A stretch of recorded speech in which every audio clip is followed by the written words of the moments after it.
Being only 3 minutes, your full statement will be uploaded on the UN Environment Assembly website. Are there any comments on this recommendation? Okay, I see no objection, so it is decided. Furthermore, I would like to propose that the Assembly makes exceptions on the time limit for heads of states. Are there any comments on this recommendation? I see no objection. It's so decided. So I would like to welcome all the delegates and declare plenary as open. Before I invite our first speaker, I want to inform our delegates that a timer is set in front of the speaker in order to monitor the allocated time while speaking. Each speaker is allotted a maximum of 3 minutes.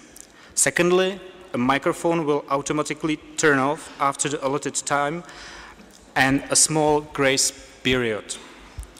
I urge all delegates to exhibit restraint and make your statement within allotted time.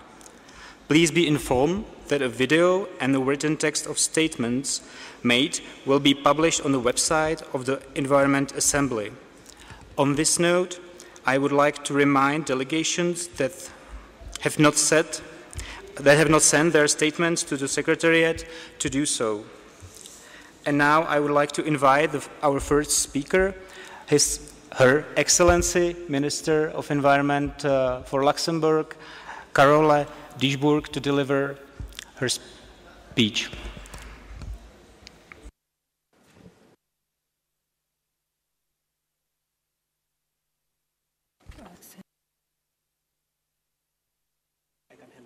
Yes, thank you. Thank you, Mr. President, Excellencies, Mesdames, Messieurs. Ladies and gentlemen, first of all, I'd like to thank you, as well as all the preparatory bodies, particularly UNEA, for your exemplary work in preparing UNEA 3. I'd also like to thank the government of Kenya for their hospitality. My statement is in line with that made by my Estonian colleague on behalf of the European Union. Given pollution of all kinds, which affects particularly the most vulnerable and most fragile ecosystems, the international community expects solid results followed by concrete actions. This is translated not only by the political declaration of our August Assembly on pollution, but also by resolutions and declarations which we are going to adopt here. Our message for action must finally be implemented in the field by our voluntary commitments. My message today is dual. That is, a message for action for the safeguard of the planet and a message of solidarity with all peoples. Luxembourg, like the European Union, wants to act as an example with its legislative and regulatory arsenal on the environment, which is ambitious and is aimed at the prevention of pollution. In this regard, I note legislation on chemical products, REACH, and our legislation relating to air pollution. I should also like to refer to other initiatives in the European Union. River and marine commissions play a key role in the depollution of watercourses and the prevention of marine pollution. These fora also play an exemplary role in strategies to reduce emerging pollutants and microplastics. So as to detoxify the future, nevertheless, we have to carry out efforts which go further than this, and we have to radically change the model for our economy and for our society. The corollary to this will be bringing together all actors, civil society, the economic world, local authorities, including indigenous peoples, as well as academia. We need an effective circular economy in terms of energy use and resources. Il faut accélérer la transition vers une société de réutilisation et de partage. Ceci constitue une opportunité pour nos entreprises et nous mène vers une création d'emplois. il me semble évident d'aider les pays en développement dans leurs efforts, moyennant la mise à disposition des moyens nécessaires. Dans ce cadre, le Luxembourg, en tant que place financière internationale, a mis en place une stratégie ambitieuse pour la finance verte. La finance verte permet de mettre en œuvre les objectifs de l'agenda 2030 et de l'accord de Paris, tout the goals under Agenda 2030 for sustainable development and the Paris Agreement on climate, while guaranteeing consistency of policies and contributing to the inherent reduction of pollution.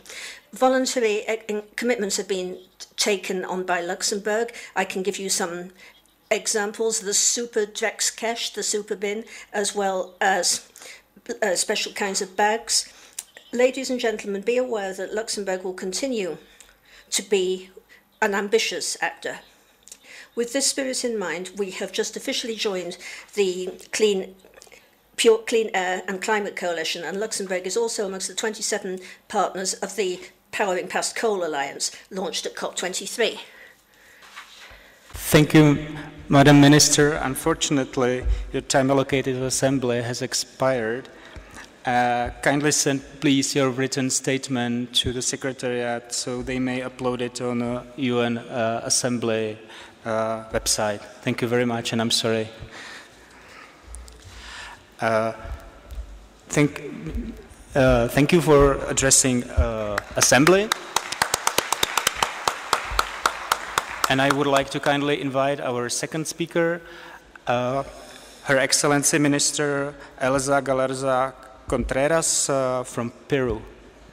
The floor is yours.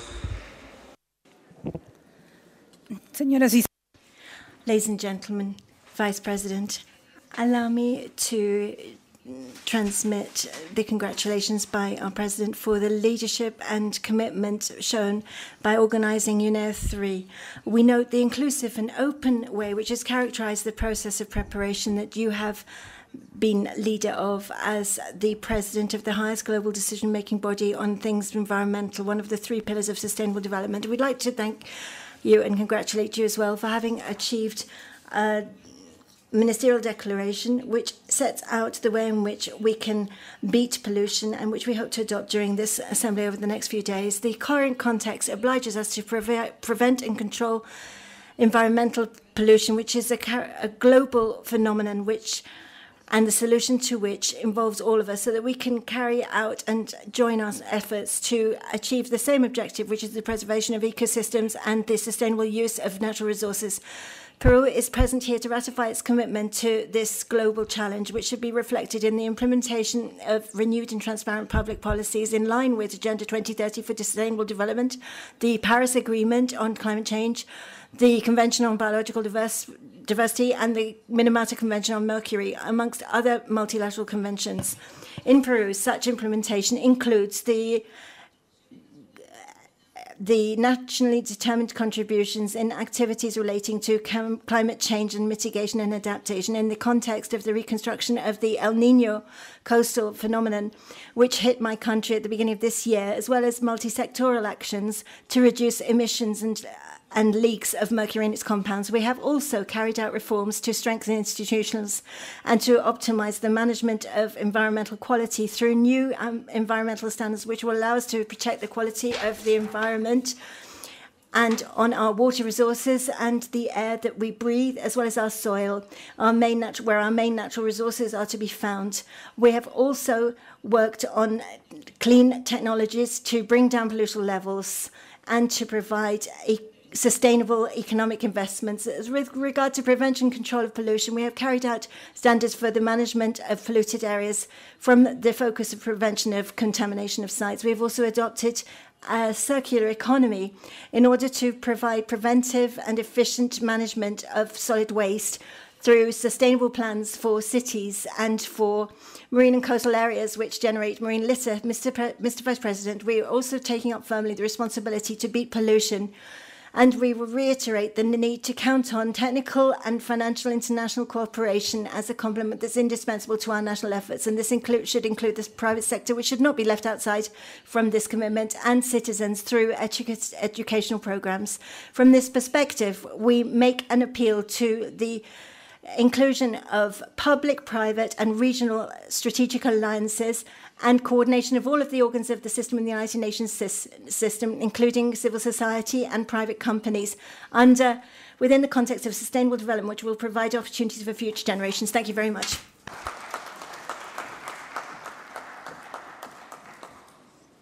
Thank you, Excellency, for your statement. As the next speaker, I would like to kindly invite Her Excellency Minister Josephine Napuon-Cosmos from Republic of South Sudan. Your Excellency, the floor is yours. Mr. President, honorable ministers, UN agencies, development partners, distinguished guests, ladies and gentlemen, on behalf of the government of the Republic of South Sudan and my delegation, I would like to sincerely thank the government and the people of Kenya for their kind hospitality and hosting this important UN Environment Assembly whose focus is pollution. Distinguished guests, ladies and gentlemen, South Sudan experienced a wide range of environmental problems, on top of which is environmental pollution as manifested in air, water, and soil pollution. The pollution problems in my country can be attributed mainly, on the one hand, to inadequate pollution management infrastructure and services, like solid waste collection and air quality management and others, for rapidly growing urban populations, and on the other hand, to improper land use practices increasing urban population, loss of biodiversity, and most importantly, oil drilling activities in the Sud wetlands, which has been designated as a Ramsar site since 2006. Distinguished guests, ladies and gentlemen, the government of South Sudan adopted the South Sudan National Environment Policy in 2016.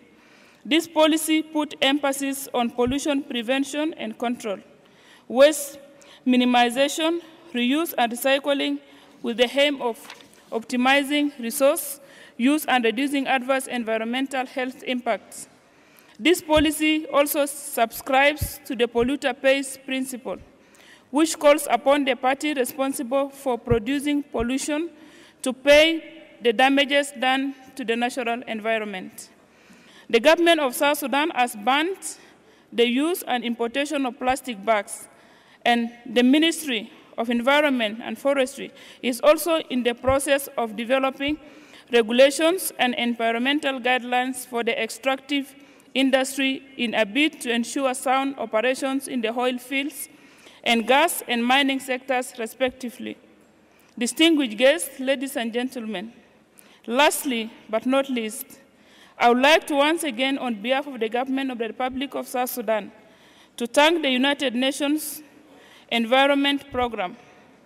Before I close, and as South Sudan is one of the countries severely affected by the pollution from oil products and spills in most areas where oil fields are found, I would like to appeal for support and technical assistance on pollution management, knowledge generation and sharing, and raising awareness about the detrimental impacts of pollution on human health and the environment in my country. Finally, and most importantly, I wish to affirm the political will and commitment of the government of the Republic of South Sudan in tackling environmental pollution issues. In conclusion, I would like to wish the Assembly successful, fruitful deliberation. We hope this meeting will guide our future endeavors in managing environmental pollution in an integrated manner in our respective countries. Thank you for listening.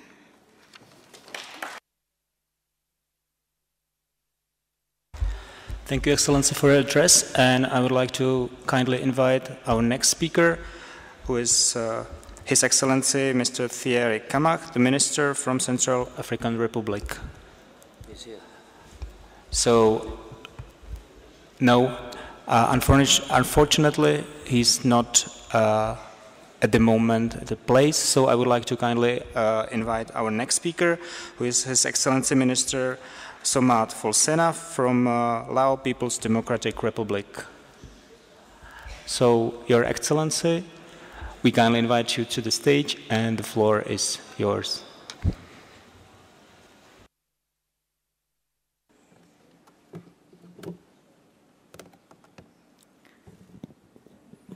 Thank you very much, Mr. President. First of all, I would like to correct about the presenter.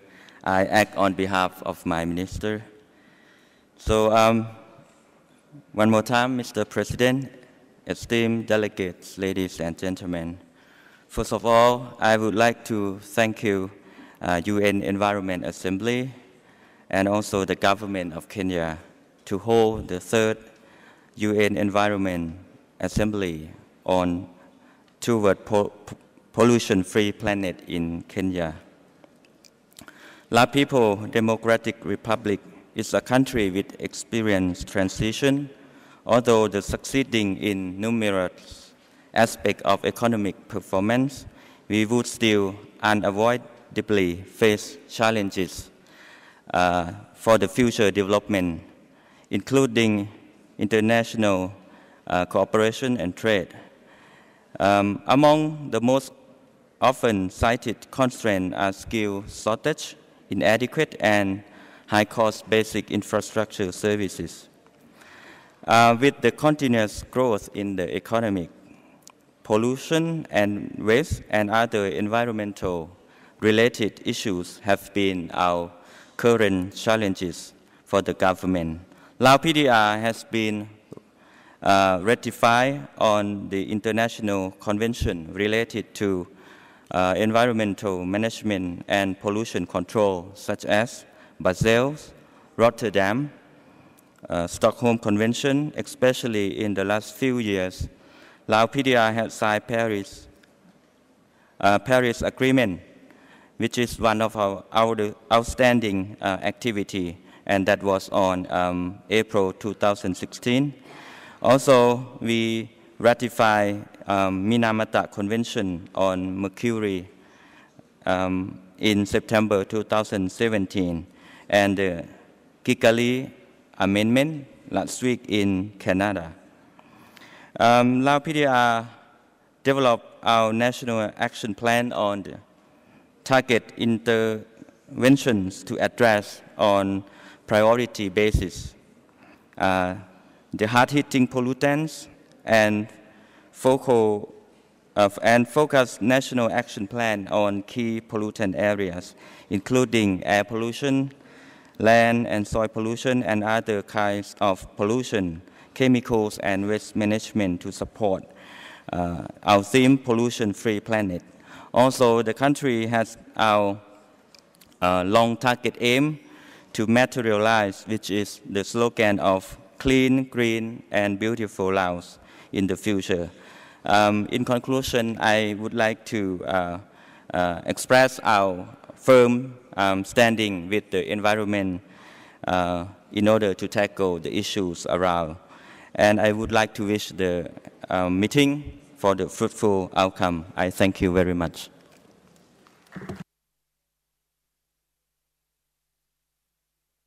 Thank you for the statement, and I would like to invite to the lectern our next speaker, Her Excellency, Vice Minister Cynthia Silva Maturana from Bolivia, to deliver her statement. So please come to us, and the floor is yours. Buenas tardes. Good afternoon. Vice President, Assembly, Excellencies, Ministers, brothers and sisters, first of all, allow me to express to you the affectionate greetings from our President and our Minister for the Environment and Water. We'd also like to thank the Republic of Kenya for the high quality of their welcome for this important meeting. This Assembly, known as leading us towards a pollution-free planet, means that we have to change our systems. We cannot forget that soil pollution, air pollution, water pollution is a result of the capitalist regime, which does not respect the limits of nature and the rights of peoples. Contamination has historically been accumulated, and as a result of the overuse of the natural resources, which has been the case in all parts of the world.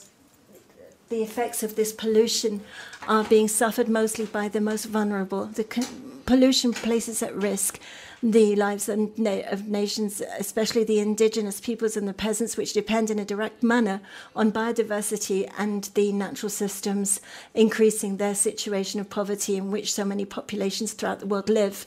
In Bolivia, we have decided that we will revert these injustices by including ecological injustice. In terms of water, we have carried out investments that have never been at a level of never before, because we recognize that water is a right for, as well as the need for quality water for ecosystems. We have been able to go beyond the Sustainable Development Goals, which will not prevent us until we have covered 50%.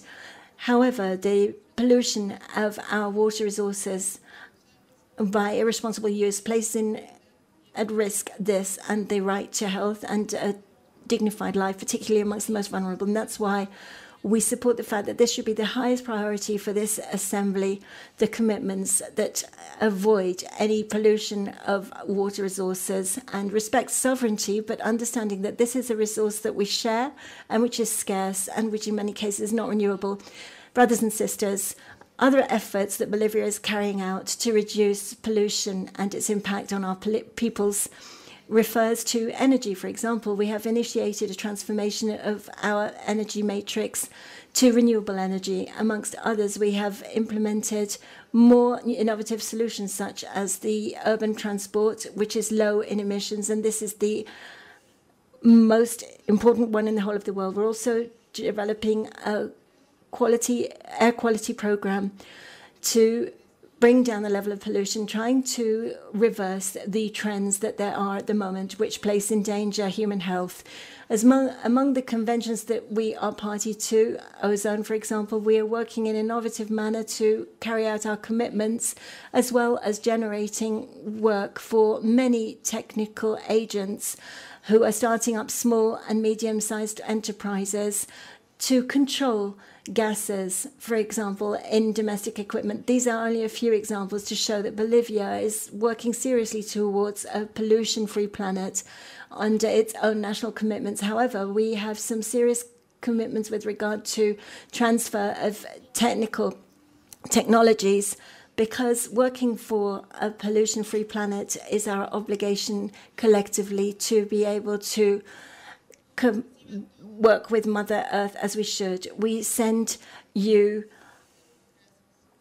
our warmest wishes from Bolivia, the heart of the South. Thank you. Thank you, Excellency, addressing the Assembly. And as the next speaker, I would like to kindly invite to the lectern His Excellency Minister Ibrahim Usman Jibril from Nigeria.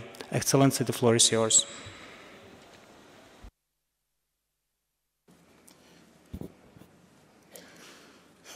Mr. President, distinguished delegates, ladies and gentlemen, on behalf of the Nigerian government, we want to thank the people of Kenya for their excellent hospitality during our stay here in the course of this assembly. We also want to extend our appreciation to UNEA Secretariat for all their efforts and hard work in organizing this great occasion. Nigerian government aligns itself with the position of African Ministerial Group and the effort of the international community to have pollution-free planet. In pursuit of this clean and healthy environment, the Nigerian government has embarked on a number of programs, activities, and projects aimed at managing and preventing pollution. These are in areas of solid waste management, remediation of polluted sites, chemicals and hazardous waste management, and air quality management. The country flagged off an action plan for the management of spent oil in September 2017. After UNEA 2, Nigeria has revised and updated the Environmental Impact Assessment Act to expand the legislative coverage in line with the Principle 17 of Agenda 21. We thank the United Nations Environment Programme for assisting us in the revision of this Act. Pollution affects the air, soil, rivers, seas, and health of Nigerians in adverse ways, even though the actual cause has not been determined due to the lack of usable data. It has been identified that transboundary pollution accounts to 28% of disease burdens in Africa.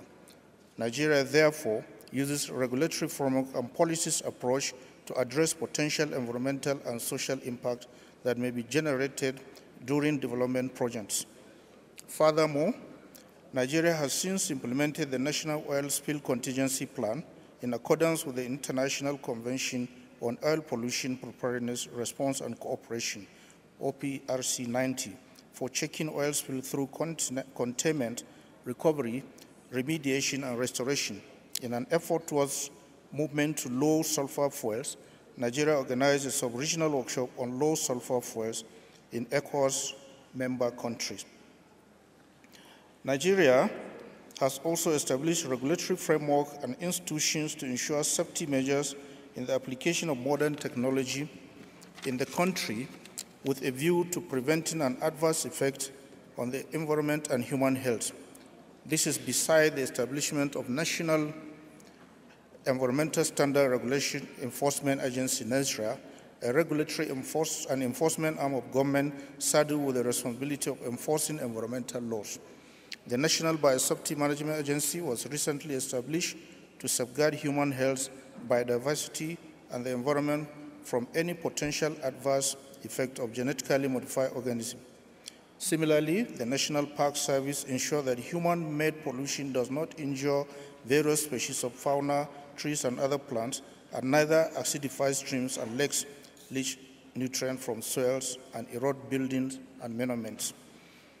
Nigeria's commitment to combating pollution is also evident in her ratification of the UNFCCC Paris Agreement. The implementation roadmap for our nationally determined contribution is set to achieve the objective of the Convention as set out in Article 2 of the Paris Agreement.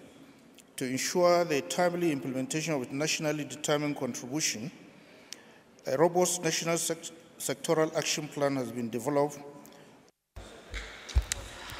Thank you, Excellency. Unfortunately, the time allotted for your speech or for delivery was exceeded. Anyway, I would like to kindly ask you to deliver or to send your speech to the Secretariat to upload it to the website. Thank you very much. And as a next speaker, I would kindly invite to the stage His Excellency, Mr. Jorge Jurado from Ecuador, to deliver his national statement. Excellency, the floor is yours.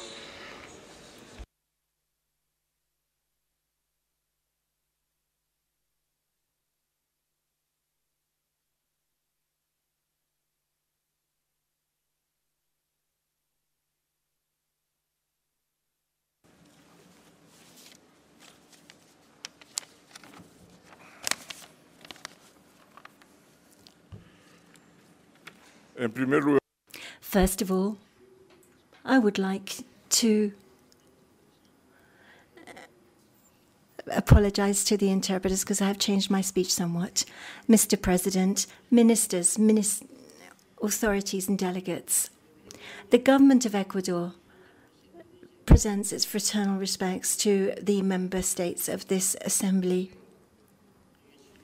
As a citizen of Ecuador and a Latin American, I cannot do anything but express to you, Your Excellencies, my surprise, because here we are in the middle of the 21st century still discussing here about ways in which we can prevent the pollution effects at domestic level, while we turn our gaze away from the real causes of it and of other forms of environmental degradation.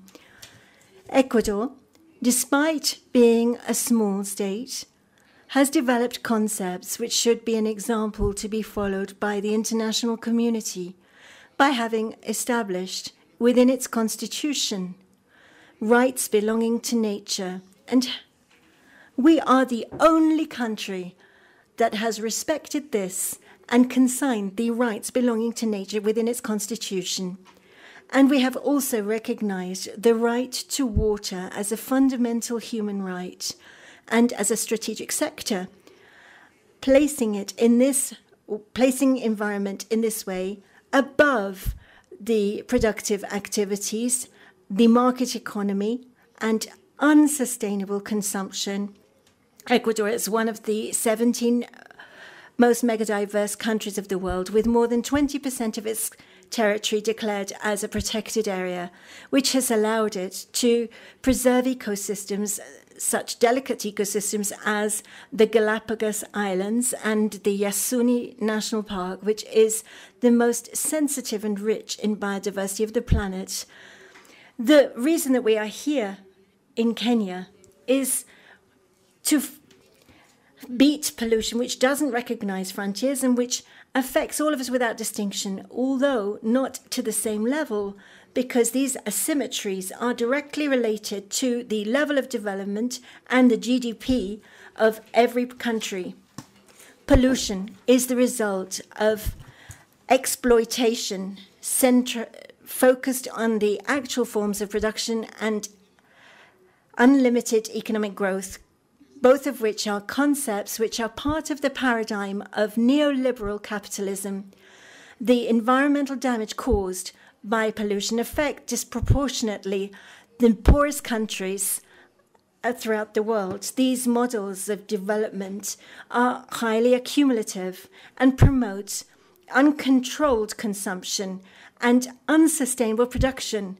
They leave aside responsible processes of scrutiny and control in terms of pollution and seek to provide bitty solutions that are reactionary to problems which are exclusively environmental, without taking into account the principle of precautionary principle, allowing aggression on the environment.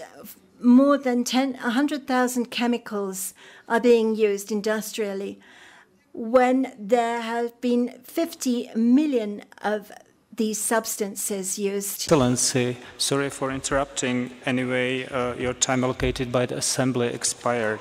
So I would like to kindly send your written statement to the Secretariat to be uploaded to the website. And I would like to kindly ask our next speaker from Azerbaijan, Vice Minister Firdowsi Aliyev, to deliver his national statement. And we will wait a moment. Anyway, no rush, we will wait for you. So, Excellency, First of all, allow me to express our deepest gratitude to the Government of the Republic of Kenya and the Secretariat of the United Nations Environment Programme for excellent organization of the third session of United Nations Environment Assembly, titled Towards a Pollution-Free Planet. Taking this opportunity, I would like to thank the delegations and my colleagues for constructive dialogue and fruitful cooperation during the preparatory stage of the Assembly. Over the past 15 years, we have increased the volume of reforestation activities. Tens of millions of trees were planted in Azerbaijan. Namely, due to active planting, we were able to increase the forest coverage from 11.4% to 12.5% of the total country territory. In the framework of immediate actions after the adoption of the Paris Agreement, 10,000 hectares of new forests were planted. Specially protected nature areas were increased dramatically during the last 10 years. After the establishment of new protected areas, the territory of specially protected natural areas will comprise about 13.1% of the total country territory. In order to modernize the national monitoring system, modern analytical research laboratories were established on transboundary rivers affected by extreme pollution in different regions, including neighboring countries.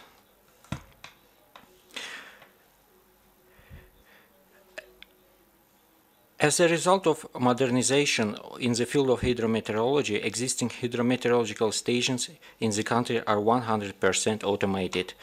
Modular-type water purification units were installed to provide safe water supply to the most remote settlements without centralized access to clean drinking water. Only in 2007-2015, about 700,000 people from around 500 settlements of the country got access to clean drinking water meeting WHO standards. For the effective prevention of the problem of water scarcity in the future, the seawater desalination plant was constructed on the shore of the Caspian Sea as a pilot project, and desalinated water initially irrigates the greeneries. As a hazardous waste landfill was established to address the problem of hazardous waste management along with Azerbaijan's rapid development. At the same time, we constructed a plan for placement and disposal of the solid household waste with the capacity of 500,000 tons per year in accordance with the modern standards. It is important to note that mentioned mitigation activities were implemented by countries' own resources. Nevertheless, the ongoing military occupation of 20% of the territory of Azerbaijan, including its Nagorno-Karabakh region by Armenia, as a result of which more than 1 million Azerbaijanis became refugees and internally displaced people, caused serious environmental problems to my country that threaten the development process of the entire region and makes it difficult to address the challenges reflected in the Sustainable Development Agenda.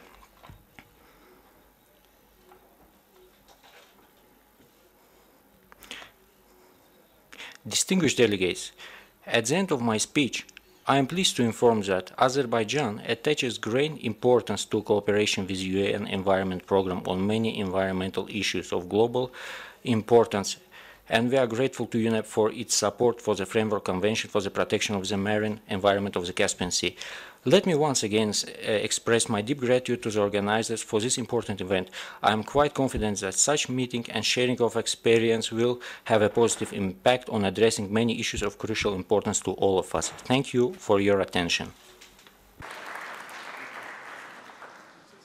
So thank you for addressing Assembly, and I would like to kindly invite to the lectern Vice Minister Senora Elbarosa Montoya from Cuba.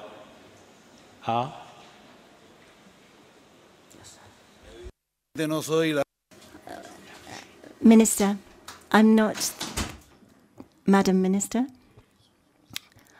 but on her behalf, I would like to say good afternoon to all of you. Mr. President, ministers, distinguished delegates, we are looking at the central theme of this assembly, a pollution-free world, which is the pollution is affecting our soil and our seas. And from Cuba, we have been working since '66, and this was one of the most awful dangers, as Fidel Castro said at the time, and which will cause catastrophic wars and famine. And 40 years later, reality confirms the consequence of this environmental pollution. And all the species on our planet are seriously threatened. The unsustainable models of production and consumption have placed in danger the very existence of humanity. Poverty and hunger are two of the principal obstacles. How can we raise the level of living of more of 500 million people approximately, which are living in a fragile situation of vulnerability? How can we have a healthy planet for the future, for our descendants? The current generation, our leaders, us, don't have any other alternative but to provide an urgent response to these questions. We cannot continue destining thousands of millions of dollars for the arms race throughout the world, instead of finding solutions to the global problems of the environment. We need to have the goodwill of all countries to implement the policies and strategies that are necessary at national level, hand in hand with the means of implementation that are sufficient to allow us to achieve true and sustainable results. Despite the scarce financial resources that we have in our country and the unjust commercial blockades and financial blockade that has been going on for 56 years, imposed on us by the United States. We continue to work towards achieving a decrease in environmental pollution. Since 2012, we set up, through presidential decree, a commission on the environment to eradicate the sources of water pollution, atmospheric pollution, and others. Another governmental commission has been set up to reduce pollution in the principal bays of the island. The funds that we have are insufficient, and they are not normally for this kind of work. Nor are they to set up infrastructure. We would need to see the public international funds having a real impact on health. We have gone beyond the ecological limits, and this kind of pollution knows no boundaries. A solution has to be achieved through restructuring of the economic relations and international policies. We should work constructively together with the political will that's required in order to ensure a safe environment for future generations. Thank you so much.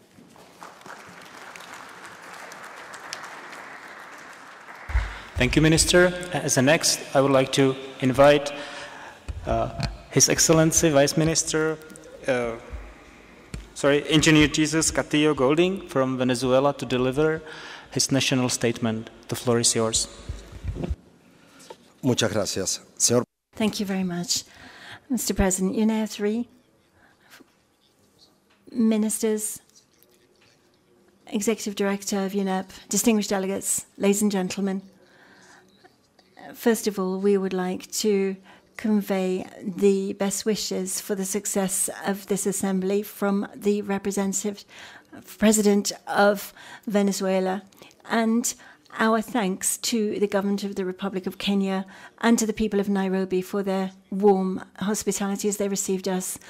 Mr. President, the planet is coming towards an incredible economic crisis because of unsustainable patterns of production and consumption that are destroying our ecosystems and increase injustice. The capitalism and the Venezuelan people would like to see a change in the systems that we're using and promote the environmental protection. Mr. President, the environmental crisis affects us all, particularly pollution. This has gone up incredibly over the last decades, and it will increase amongst the poorest, and therefore it's imperative that we take urgent measures now. One other relevant point is in climate change, and Venezuela has ratified the Paris Agreement and finalized a new international communication, but this requires national and international measures in order to make progress on this agenda, and in that regard, we will continue denouncing those countries which can pollute. The country that pollutes the most is seeking to leave the Paris Agreement. We have recently lost many lives, and we have been having discussions with our fraternal countries.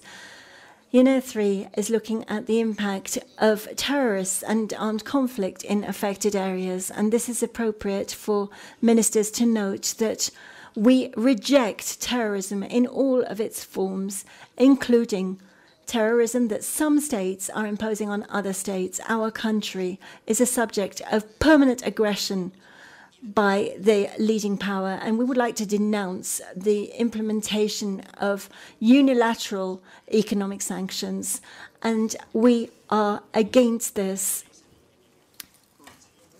as are the non-aligned countries.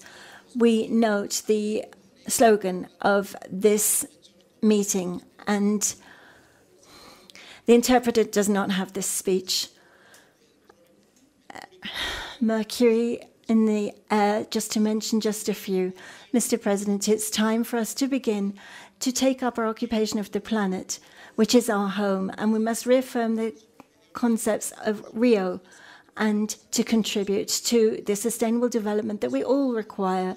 We'd like to draw your attention to the fact that the situation of reduction of financial resources and the lack of proper, appropriate technology transfer do represent risks for us and represent the greatest obstacle to our being able to achieve these lofty. Thank you, Excellency. And now I'd like to invite as a next speaker, Vice Minister, His Excellency Vice Minister, Mr. Eric Grigoryan from Armenia to deliver his national statement. Excellency, the floor is yours. Thank you very much, Mr. President, Excellencies, distinguished delegates, ladies and gentlemen. I would like to thank the authorities of Republic of Kenya and the UN Environment for organization of the Assembly. The Republic of Armenia highly values this format and the opportunity to share our views with member states, civil society, private sector, and other stakeholders.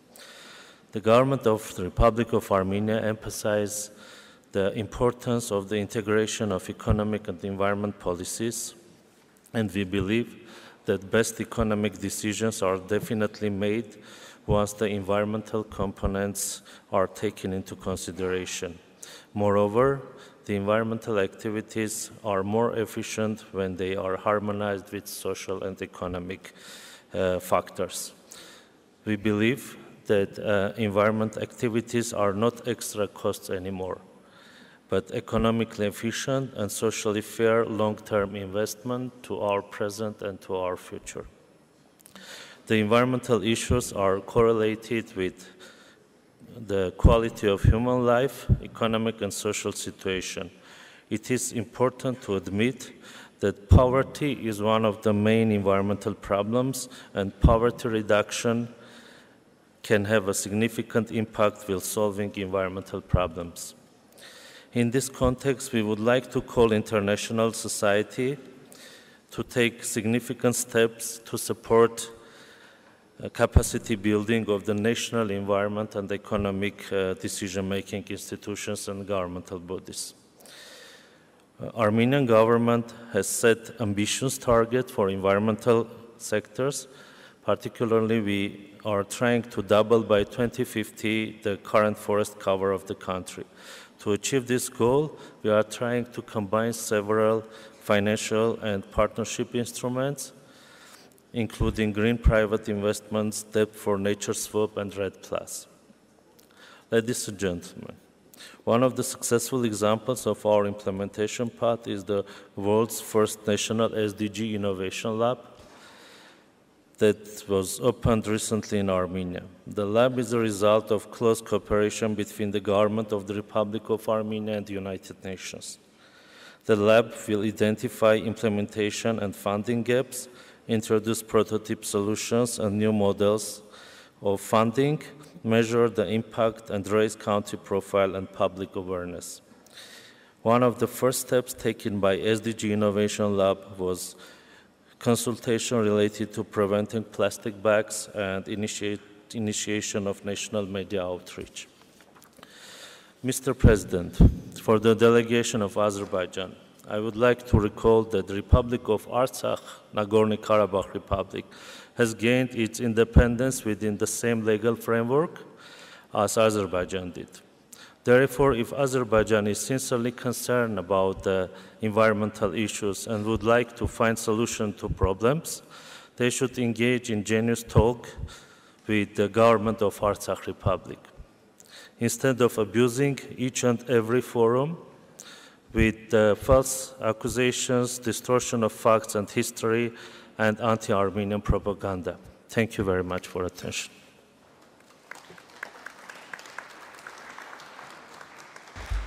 Thank you, Minister. And as a next speaker, I would like to kindly invite Her Excellency Vice Minister from Latvia, Alda Uzola, to deliver your statement. Thank you. Mr. President, Excellencies, ladies and gentlemen, Latvia aligns itself with the statement of the EU and its member states. Healthy environment is a precondition for healthy people. It should be emphasized that pollution needs to be prevented and reduced by addressing existing and emerging issues at all levels. Latvia is committed to contribute to pollution reduction and to continue developing in a sustainable way. We have submitted 3 voluntary national commitments towards a pollution-free planet. Firstly, Latvia continues to widen the application of principles of green public procurement. Life cycle cost assessment is one of the key tools in practical application of green procurement. We have already elaborated several life cycle cost assessment models tailored to Latvia's circumstances, and we are committed to expand our activities in this area. Secondly, it is planned to further strengthen one of the economic instruments serving for environmental purposes, the natural resource tax.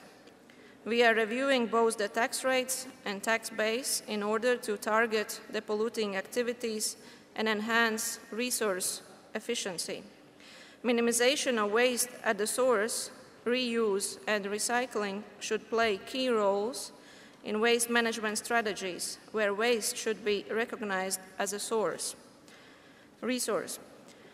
Both commitments facilitate the implementation of sustainable consumption and production, as well as further contribute to the pollution reduction and gradual transition to circular economy.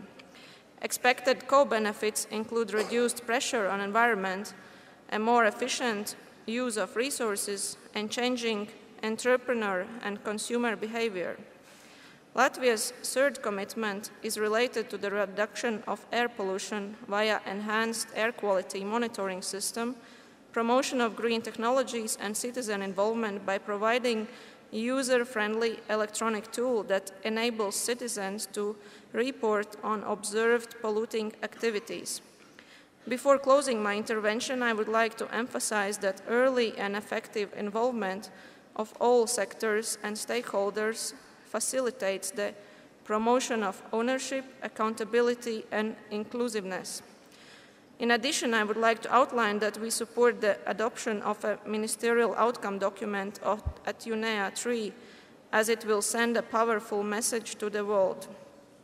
The global challenges we face today transcend borders and policy lines. Therefore, we must act now. Thank you.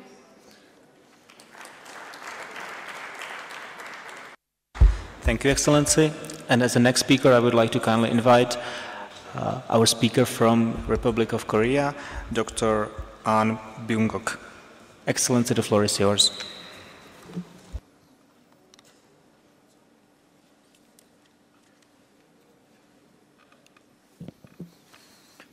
Mr. President, Excellencies, distinguished delegates, let me begin by saying that I believe the theme towards a pollution-free planet is an ambitious yet timely goal for us.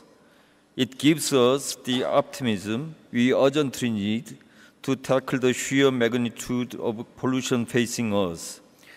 The goal is also well-timed, as it serves as a guidance for us to find solutions to manage and even avoid pollution.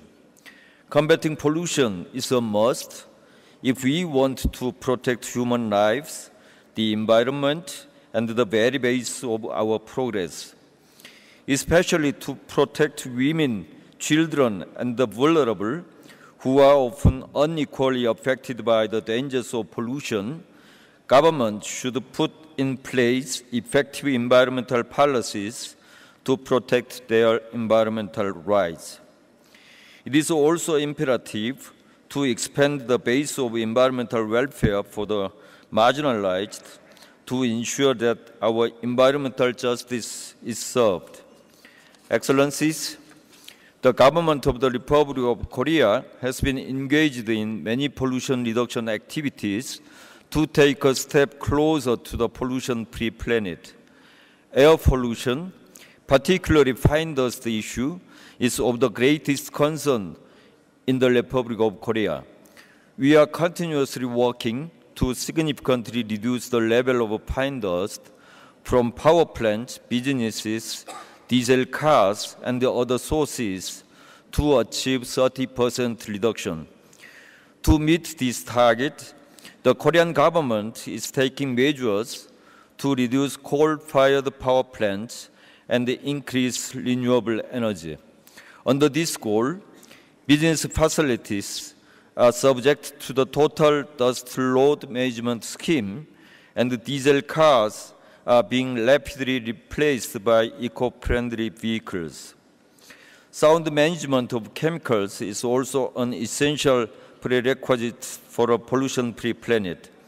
To prevent any recurrence of the tragic humidifier disinfectant case, the government has enacted the Act on Safety Management of Chemical Products for Daily Use and Biocides, under which all biocides are subject to the government's prior approval.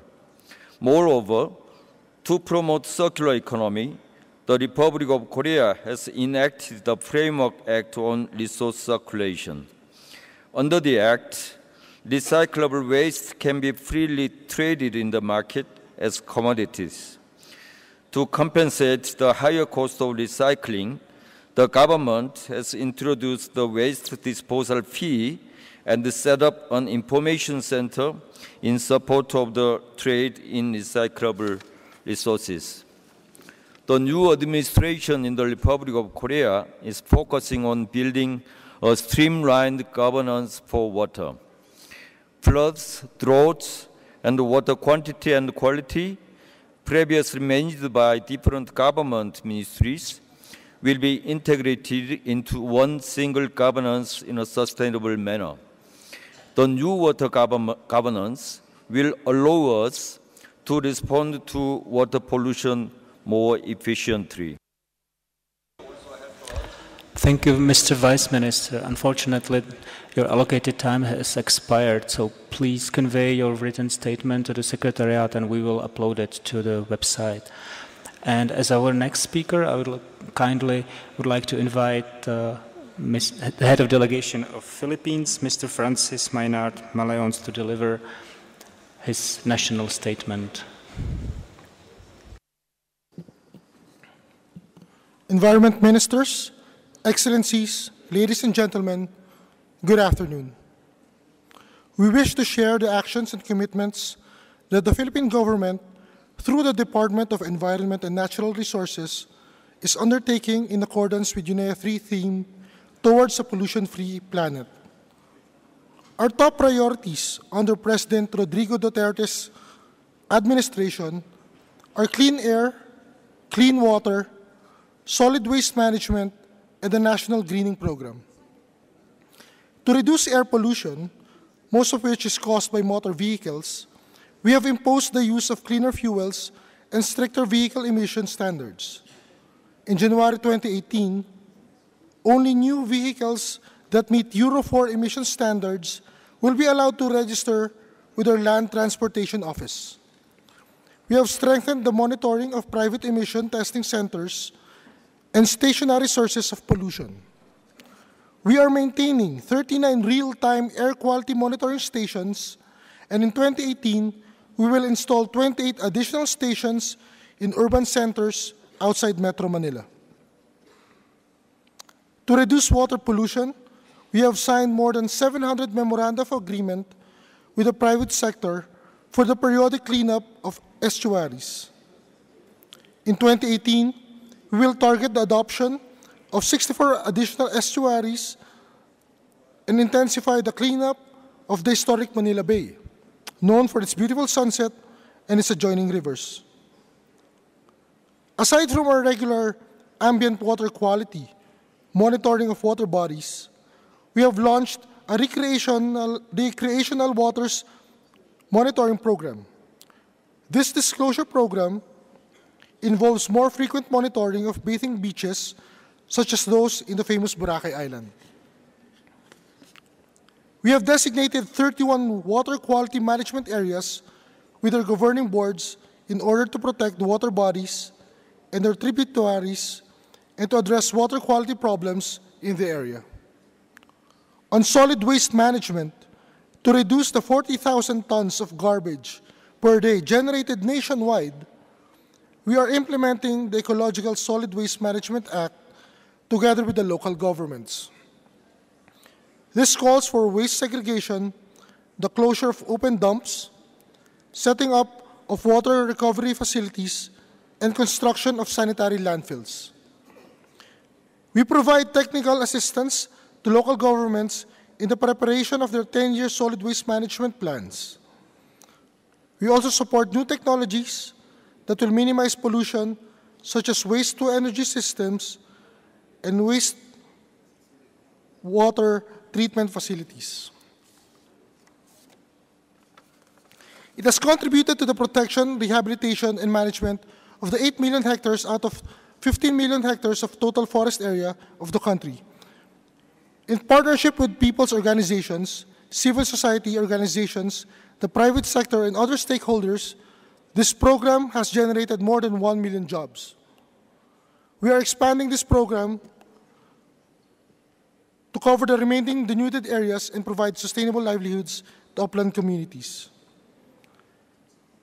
In order to enhance international cooperation, and as chair of the Association of Southeast Asian Nations for 2017, ASEAN's Golden Anniversary, the Philippines hosted several environment-related meetings. Foremost of these was the meeting of the ASEAN senior officials on environment, where several resolutions to reduce pollution were adopted. Also, as chair of the Asia-Pacific Regional Forum on Health and Environment, the Philippines led the forum with 2016 Manila Declaration highlighting the dire need for closer collaboration between environment and health sectors, and a 2017 joint resolution on health and environment submitted to UNEA 3. Lastly, as a member of UNEA, the Philippines stands firm in its commitment to support efforts towards a pollution-free planet, not only this year. Sorry, Excellency, for interrupting you anyway. Your time expired, and now I would like to kindly invite to the lectern our next speaker, Mr. Charles Moyale-Monto, the head of delegation of Botswana, to deliver his national statement. Excellency, the floor is yours.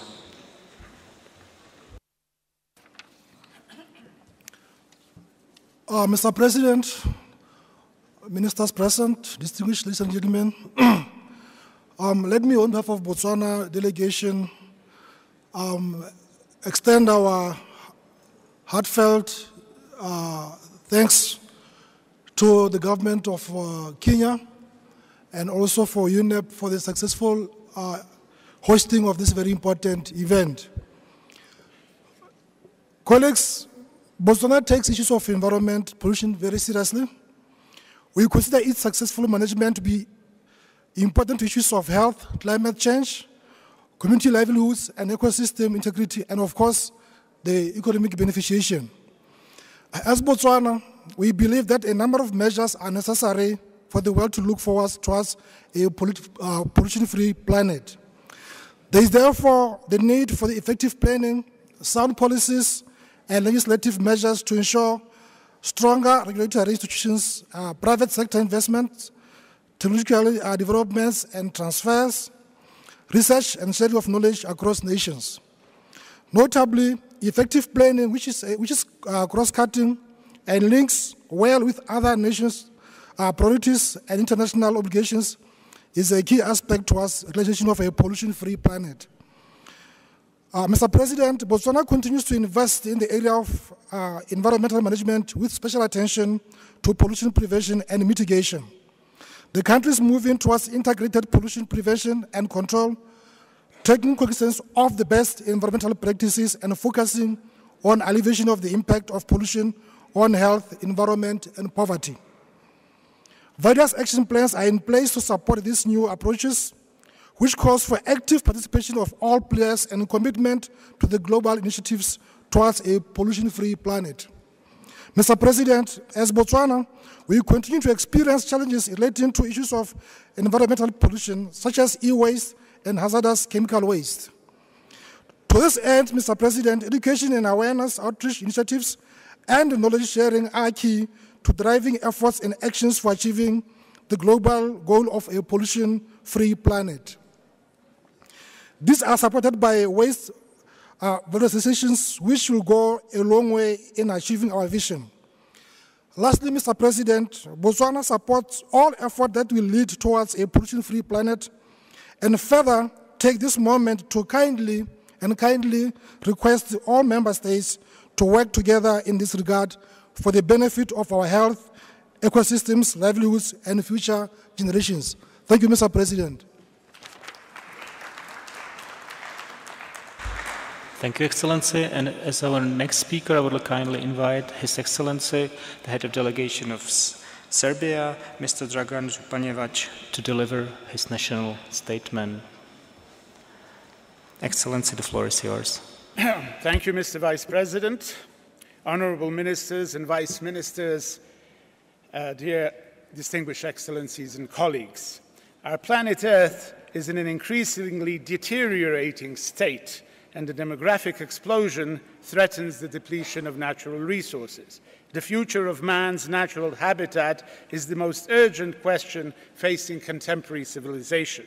We are confronted with a global crisis which manifests itself in the disrespect of the integrity of the planet and the right of man to life in a healthy, pollution-free environment. It is absolutely unacceptable that 9 out of 10 children breathe unhealthy air, and thousands die every day, and that hundreds of children under 5 die daily from contaminated water. Despite the existence of numerous agreements, over 1,000 multilateral and thousands of 1,500 bilateral agreements, global warming has not stopped and the loss of biological diversity has not ceased. It is clear that economic policies must be synchronized with sustainable development, which is the only possible through the implementation of the concept of green growth and green economy as envisaged by the Future We Want document from Rio+20. The Executive Director, in his introductory speech to the OECPR, said last week that mankind is polluting the planet and that the planet is fighting back and causing freak climate events and natural disasters. The outcome document of this UNEA 3, the ministerial declaration, for which a consensus through the great efforts of the President Guterres has been achieved, is a valiant effort to reverse this trend. UNEA 3 will be expressing its political will by adopting the action-oriented ministerial declaration with a clear aim of beginning the process of the detoxification of the planet. The Republic of Serbia is strongly committed to the adoption and implementation of the ministerial outcome declaration towards a pollution-free planet. Serbia is also fully committed to the comprehensive implementation of the Agenda for Sustainable Development. We have signed and ratified the Paris Accord. We are fully aware of the significance of the need to undertake measures on the international, regional, and national levels with the aim of stopping the present forms of pollution of air, land, and water, as well as the safe management of waste and chemicals. The Republic of Serbia is aware of its obligations stemming from the Basel, Rotterdam, and Stockholm Conventions, as well as the interdependence and synergy of these instruments. Having in mind that the legal framework for mercury has been devised, as well as in particular paints that contain lead, the Republic of Serbia has signed the Minamata Convention and is preparing its ratification, and we strongly support that that convention should be ratified by as many countries as possible. Serbia recognizes the devastating effect that conflict, violence, and terrorism have on the environment. It is clear that there is a strong connection between humanitarian law, international environmental law, and human rights. In that framework, we strongly support the references to environmental impact of armed conflict in the ministerial declaration. Mr. Vice President, dear colleagues, the United Nations Environmental Assembly is the key global forum for addressing the fundamental challenges that confront humanity. Pollution-induced climate change that threatens the future of our children and grandchildren. Failure cannot be an option. We have done it with acid rain and with the ozone layer. We can do it again. And finally, I thank Kenya for hosting this extremely important meeting. Thank you. Thank you, Excellency. And now I would like to invite to the stage our next speaker, Mr. Istiak Ahmad from Bangladesh, to deliver his national statement. Your Excellency, the floor is yours. Mr. President, honorable ministers, distinguished delegates, ladies and gentlemen, good afternoon. let me convey firstly my sincere thanks and appreciation to UN Environment for organizing the third session of the UN Environment Assembly.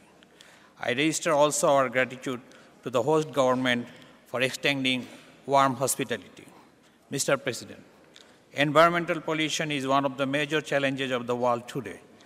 The theme of this assembly towards a pollution-free planet is thus timely. Distinguished delegates, addressing environmental pollution is a big challenge for Bangladesh. The country is moving on a development pathway to become a middle-income country by 2021. In doing so, we have included environmental pollution control and climate change issues in our development strategies. Under the leadership of our Honorable Prime Minister Sheikh Hasina, we have taken a number of initiatives to protect and promote our environment from pollution and climate change. Environmental considerations is included in our Constitution. Mr. President, Bangladesh has made commendable efforts to streamline regulatory and institutional settings in realizing environment-friendly development through policies and regulatory framework. Our 7th five-year plan has included a green growth strategy to harmonize economic growth for better environmental sustainability. We have enacted a number of environmental laws, plans, and strategies. Bangladesh has prepared country investment plan for environment, forest, and climate change sectors. The CIP provides a strategic investment framework for national and international investments for the development of those sectors.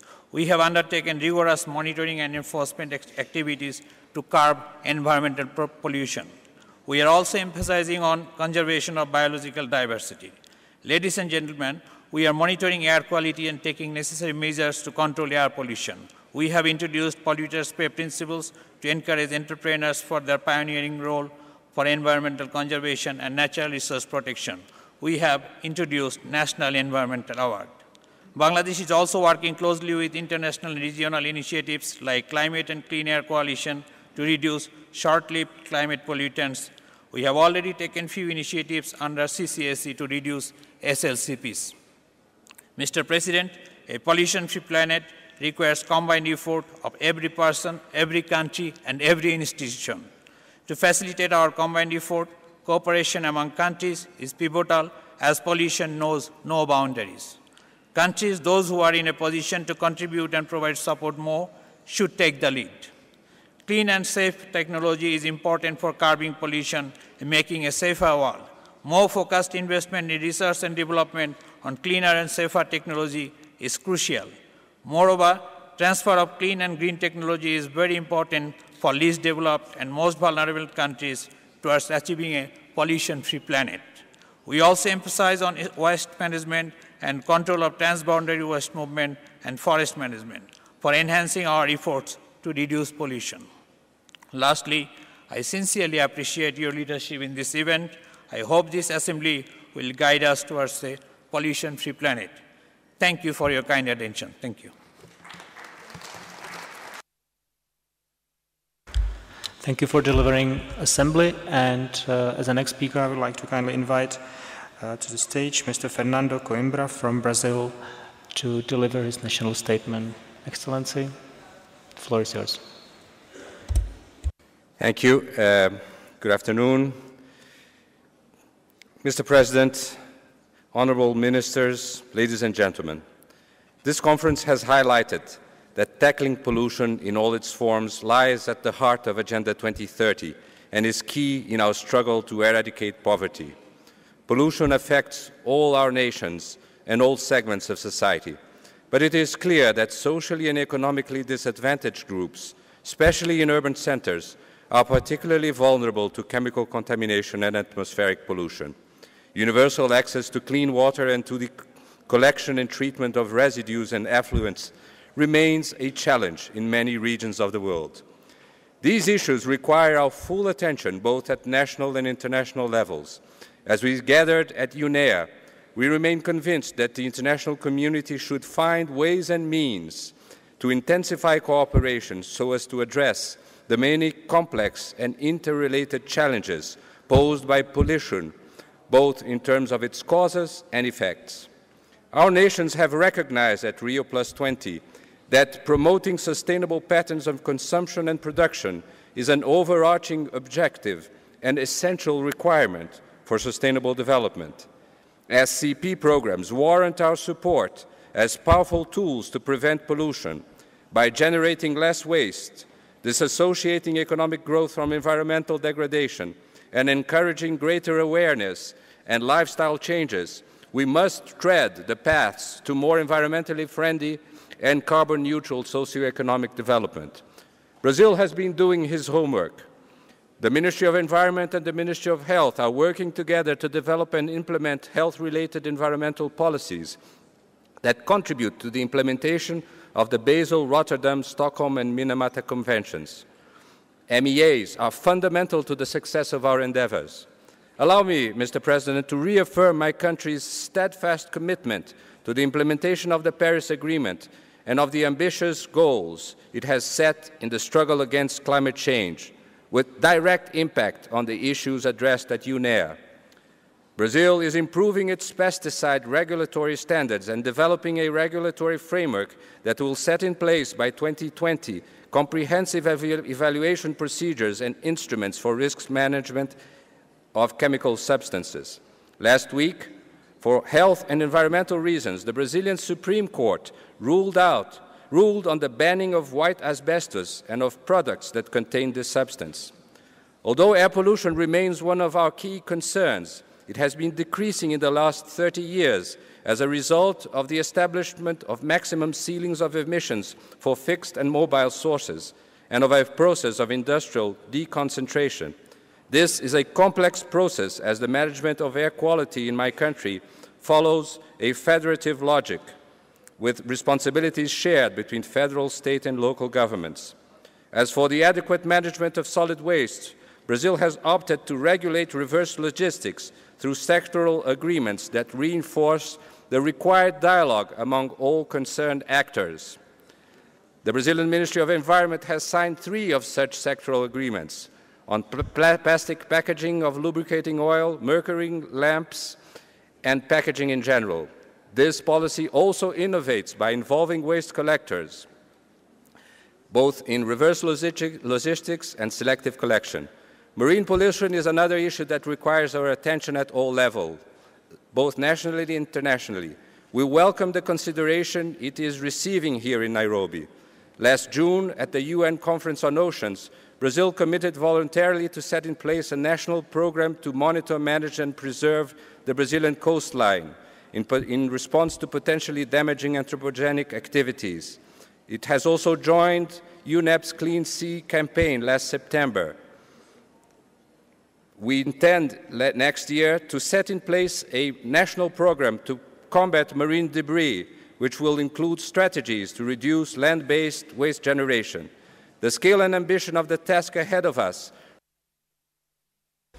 Thank you, Excellency, for your statement, and please be so kind and convey your written statement to the Secretariat to be uploaded to the UNEA website. Thank you very much. And as our next speaker, I would like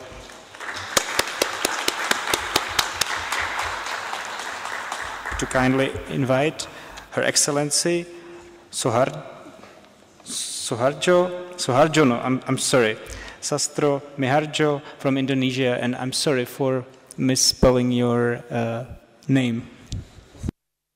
Excellencies, Ministers, Heads of Delegation, friends, ladies and gentlemen, on behalf of the Government of the Republic of Indonesia, I would like to express my sincere appreciation to the Government and people of Kenya for hosting this event, and to the Secretariat of UNEP for its excellent organization of UNEA 3. Mr. President, UNEA should send a strong message to the world that a pollution-free planet is possible and will greatly contribute to the 2030 Agenda for Sustainable Development. So, unity is a must. Indeed, collaboration, exclusiveness, and stakeholder participation are keys to the successful elimination of pollution and to the achievement of SDGs.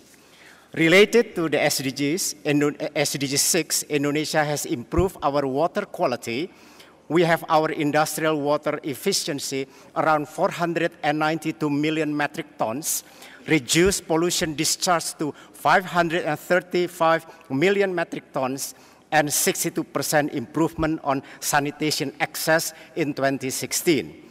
Indonesia continues to further reduce 90% domestic wastewater load to attain water quality improvement in 2030.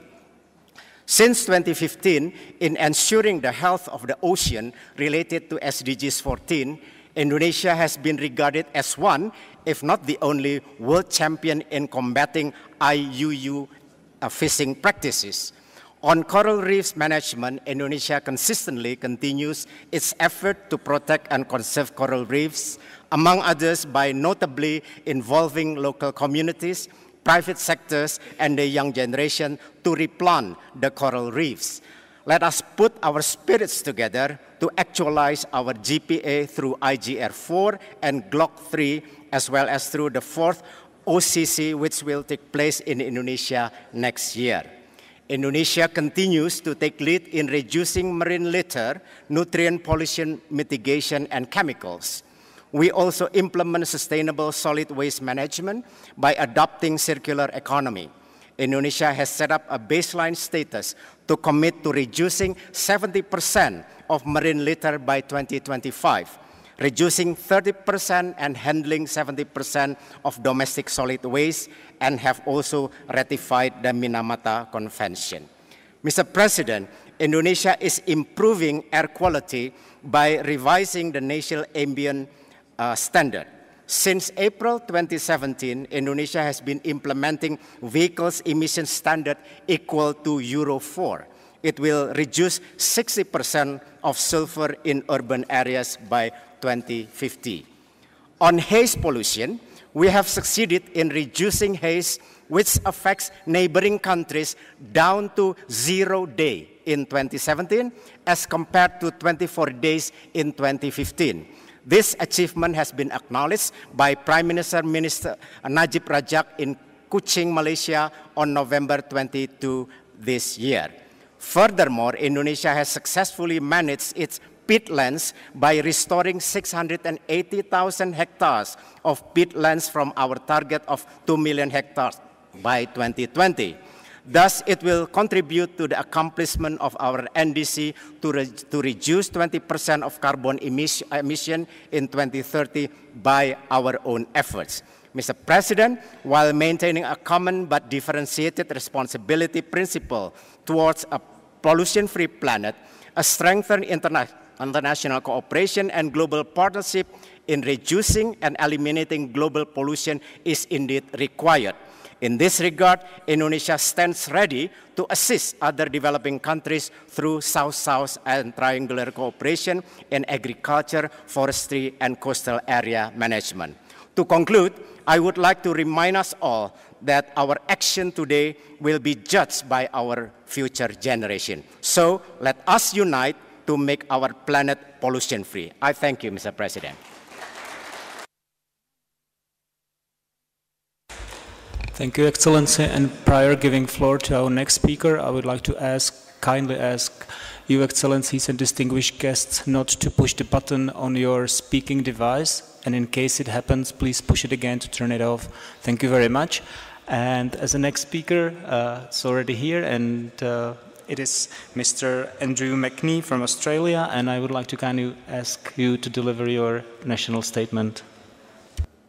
Thank you very much. Ministers, Excellencies, ladies and gentlemen. UN Environment has an important role in facilitating implementation of the 2030 Agenda, and UNEA too provided a unique opportunity to drive the environmental dimensions of the Sustainable Development Goals. Australia is pleased to see that UNEA 3 is continuing this strategic direction and allows us to pass resolutions that will contribute to implementing the 2030 Agenda in a more sustainable way. Australia supports a follow-up and review system for the 2030 Agenda that is principled, flexible, provides incentives for participation and promotes coordination. Australia is pleased that this year's theme towards a pollution-free planet sheds a critical light on the issue of pollution. Australia is investing resources and implementing programs to tackle pollution. These programs include, for example, the National Land Care Program, which deals with soil degradation and changes in water quality, amongst other issues, and the One-Stop Shop framework for environmental assessment, through which Australia is moving towards a truly national, shared, strategic approach to implementing environmental legislation. Australia is proud to join over 2 million stakeholders from around the world and has made a number of pledges to beat pollution. Our pledges range from our National Clean Air Agreement through our plan to halve food waste by 2030 to the agreement to standardise environmental management of industrial chemicals across our nation. Our delegation looks forward to working with the Secretariat and other member states, including members from our region. Australia recognises UN Environment's valuable role in promoting regional collaboration on environmental challenges, particularly in the Pacific. We'd also like to take this opportunity to welcome the Executive Director to his first Assembly as UN Environment Executive Director and convey its full trust in his and indeed UN Environment's strategic leadership in the field of environment. Australia remains committed to maintaining its strong cooperation and working relations with Mr Solheim and his team. While Australia's Minister for Environment and Energy, the Honourable Josh Frydenberg, is not able to attend this Assembly due to domestic parliamentary commitments, the Assembly can rest assured that the Minister and Australia's environmental leadership remain committed to the work of the UN Environment and to leading Australia's strategic cooperation with this organisation. Thank you very much.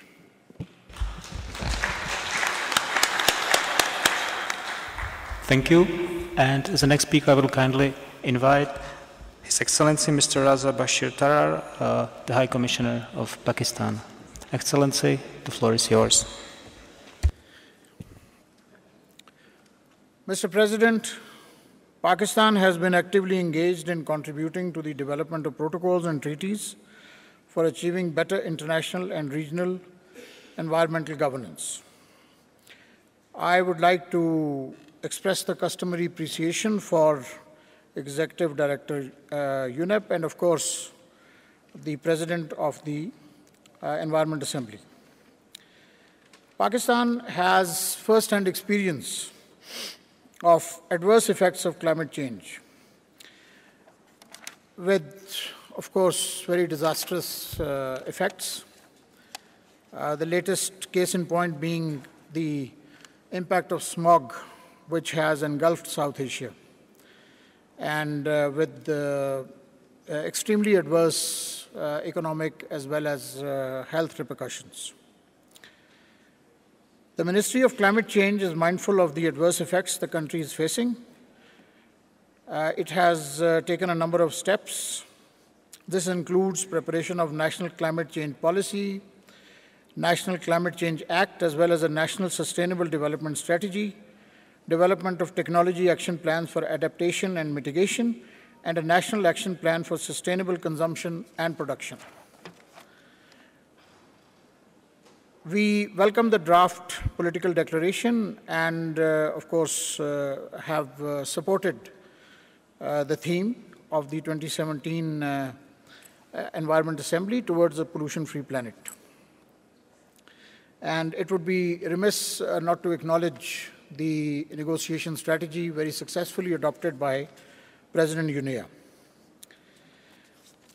Ladies and gentlemen, the key to the future, of course, will be a healthy Earth. We must act on the assumption that we do not inherit the Earth from our ancestors, we borrow it from our children. That is the only choice before us today. I assure you of Pakistan's determination to fulfill its obligations in line with in cooperation with countries in the region as well as at the international level to address environmental issues. And we are fully prepared to engage, to walk the talk as it were, and to work towards realization of our common objectives. I thank you very much, Mr. Chairman.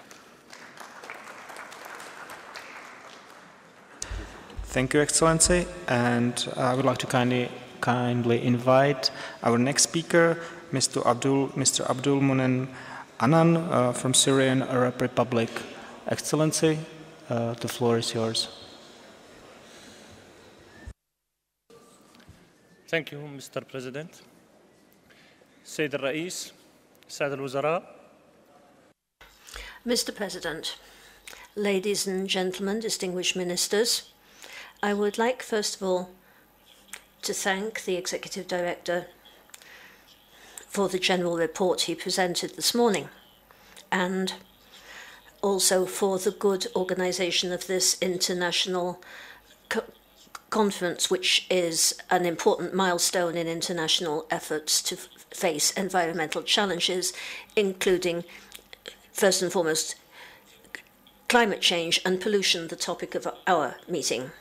We have read this report with interest, the report towards a pollution-free planet, and we have come to the conclusion,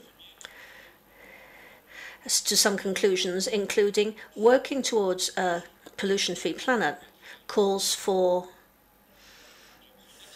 work on protection and work on preparation. This is work which goes beyond merely the ministries of environment.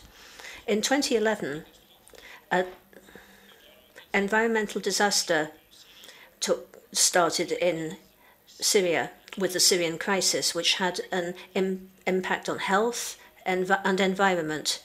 Terrorist groups at that time took possession of oil and refineries, and dangerous substances were released into the air, including CO2 and sulfur oxide. There was destruction of infrastructure for waste management and their treatment. For more than 2 years, this situation led to very negative effects for the inhabitants of the region, and also farmers and agricultural workers' income. Here I would like to speak of the extremely negative effects also of the International Alliance, because it is directly aimed at vital service infrastructures and dams and land. Our country is still suffering from economic pressures which hamper international partnerships. And the result of this is that some environmental restoration projects are being held up. This reality means that UNEP and other bodies have to conduct efforts to remove these economic sanctions and to call upon members to make it possible to stop them. We invite donors and member states concerned, including UN bodies, to provide all necessary support in order to carry out these operations. In the light of the foregoing, we support the draft resolution relating to the environment and areas of armed conflict, because the risks are becoming ever greater at the global scale, and thus it will be possible to have the support of member states to the Syrian people as well as from UNEP. Given the time available to me, I will leave it at that. Thank you. And as the next speaker, I would kindly invite to the lectern Mrs. Tamar Aladashvili from Georgia.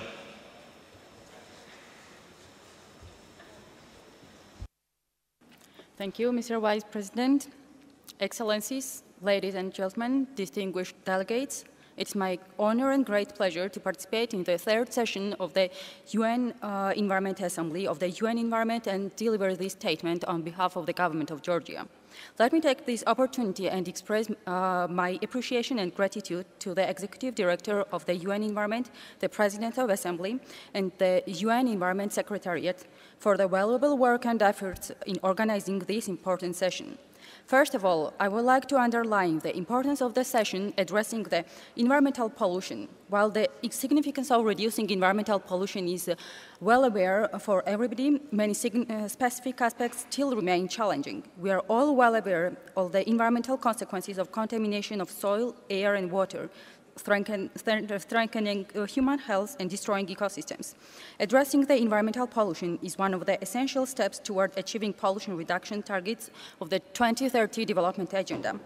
Georgia has launched a high-level political forum to incorporating SDGs into national strategies and priorities, and has identified respective number of targets under the 17 goals at the national priorities, including the targets related to the pollution, and has taken the responsibility to reduce the environmental impacts of cities by paying special attention to waste management, air and water quality. Reforms in waste management sector is among the key progresses made by Georgia. Based on the principles and approaches of the EU-Georgia Association Agreement and the best environmental practices, the new law on waste management code and the waste management strategy action plan was adopted, and defining the vision and setting the objectives to manage pollution. Another important direction towards pollution-free policy of Georgia is improving air quality, as air pollution is one of the most serious problems in the world, causing adverse effects to human health. At the UNEA 8th Environment for Europe Ministerial Conference held in Batumi, Georgia last year, where the ministers endorsed the voluntary initiative Batumi Action for Cleaner Air, Georgia took 7 voluntary commitments related to enhancement of air quality monitoring and emission inventory systems, improvement of fuel quality, further development and renovation of public transport, and green driving. Some of them have already been successfully implemented. Development of air quality monitoring system, gradual improvement of fuel quality, and renovation of public transport fleet through introduction of cleaner CNG Eurobuses can be considered as important steps made towards reducing air pollution. Considering the global importance of climate action, Georgia is fully committed towards reducing GHG emissions under the UNFCCC and Paris Agreement. We recognize the drastic effects that water contamination can use to cause for human health and ecosystems. Therefore, reducing water quality, water pollution, improving water quality, and development of integrated water resource management system is one of the priorities of the many countries' environmental policy.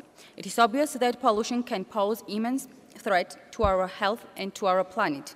We believe that UN Environment Assembly and its outcomes will serve as a very dynamic platform for outlining the realistic steps towards achieving our common goal, addressing global pollution challenges in order to safeguard healthy and sustainable development. We should all work together to beat pollution and live in a pollution-free planet, to live in harmony with nature. We should choose green paths for our future. Thank you. So thank you for addressing Assembly. And as the next speaker, I would kindly invite Ms. Gillian Dempster from New Zealand to deliver her national statement. Your Excellency, the floor is yours.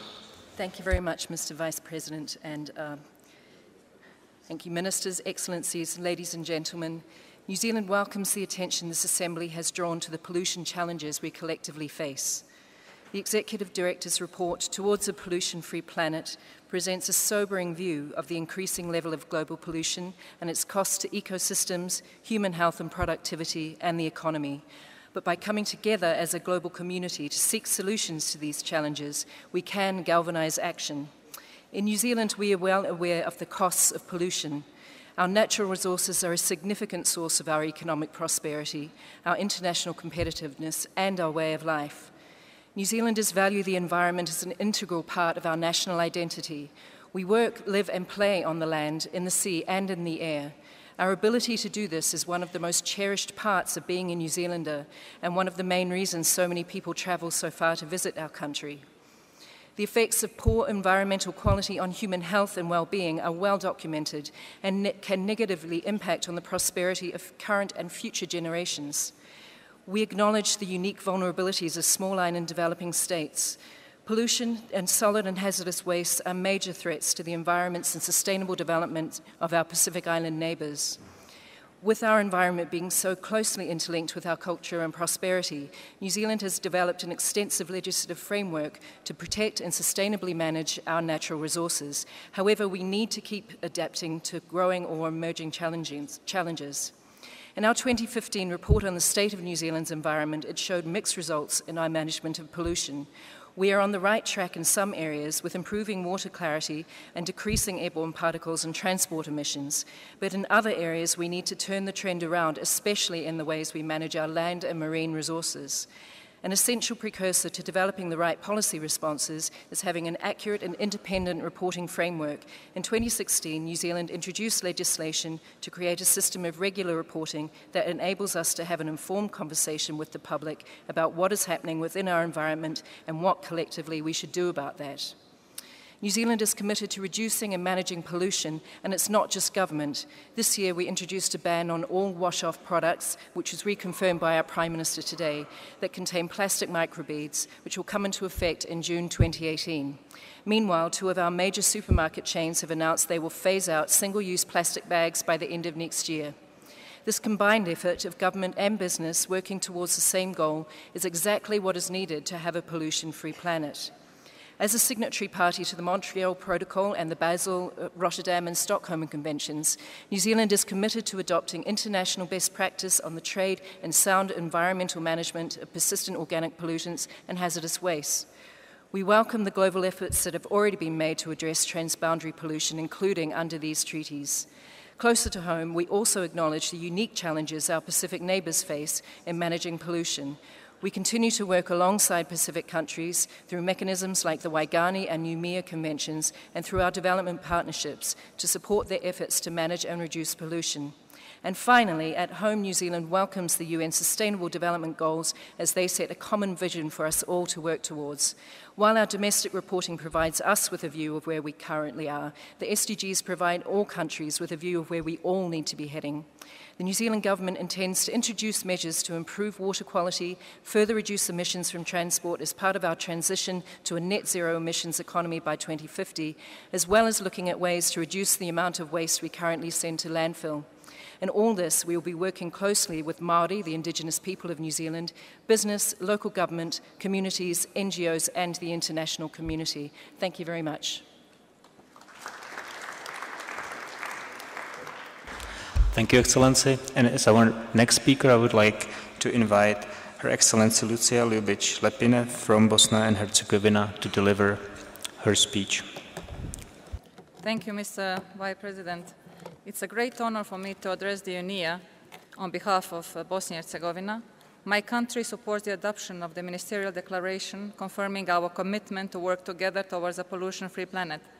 This gathering is not yet another opportunity to promote sustainable and clean environment, but an occasion to contribute to finding more effective ways to confront pollution in its various forms.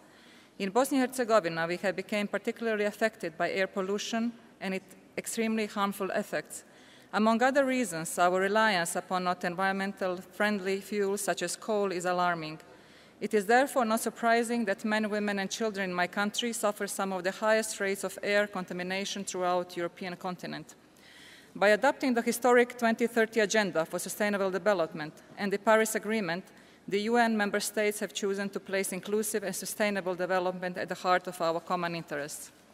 I would also like to highlight the importance of the Conference on Air Quality, which took place in Sarajevo this October under the auspices of the UNEA. The event itself is a part of overall activities aiming at mobilizing capacities and actions of the relevant state bodies regarding air quality and its main impact in my country.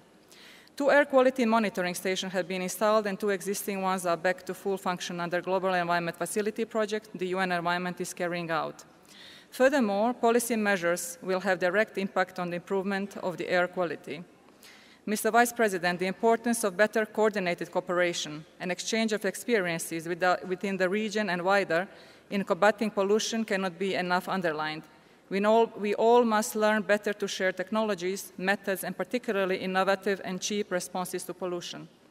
Taking into account all the above said, Bosnia and Herzegovina is looking for further support of the UN Environment and other relevant international bodies to tackle the air pollution issue effectively. Investments in decarbonizing our energy sector, improving access to district heating to reduce the number of individual smokestacks in urban areas, and incentives directed at modernizing the traffic system are necessary to reverse the trend of rising concentration of air pollutants and resulting effects on public health, economy, and ecosystem of Bosnia and Herzegovina. Let me conclude by reiterating our steadfast commitment to prevent, mitigate, and manage the pollution in all its forms while putting additional effort in preservation of our precious air, water, and land. Despite all challenges, this is the fight we have to win for our planet, its citizens, and common better future. Thank you.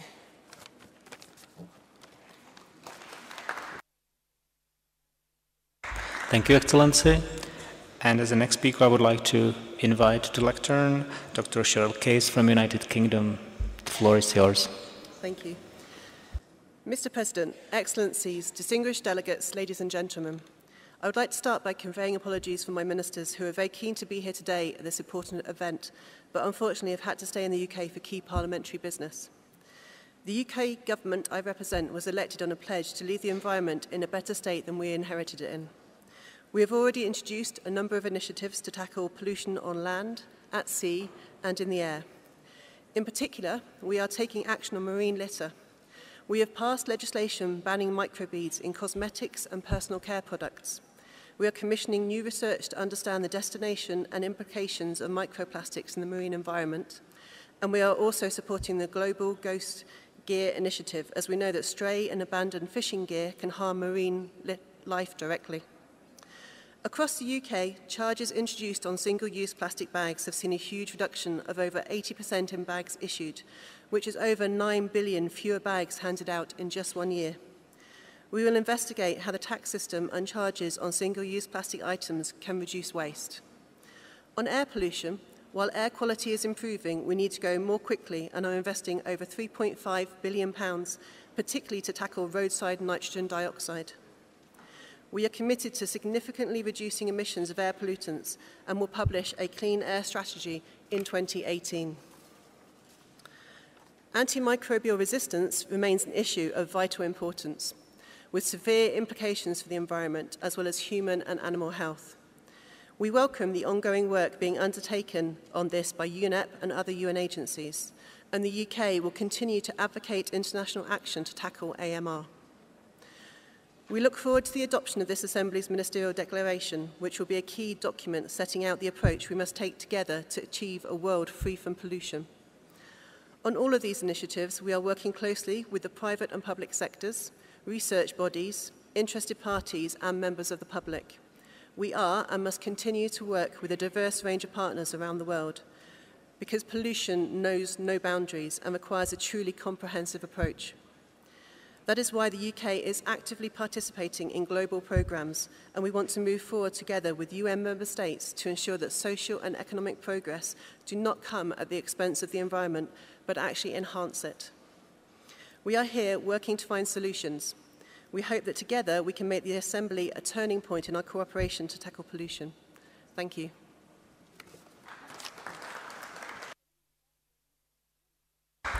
Thank you. And as the next speaker, I would like to invite Her Excellency Ambassador Kusai Al Farhan from Kuwait to deliver his national speech statement.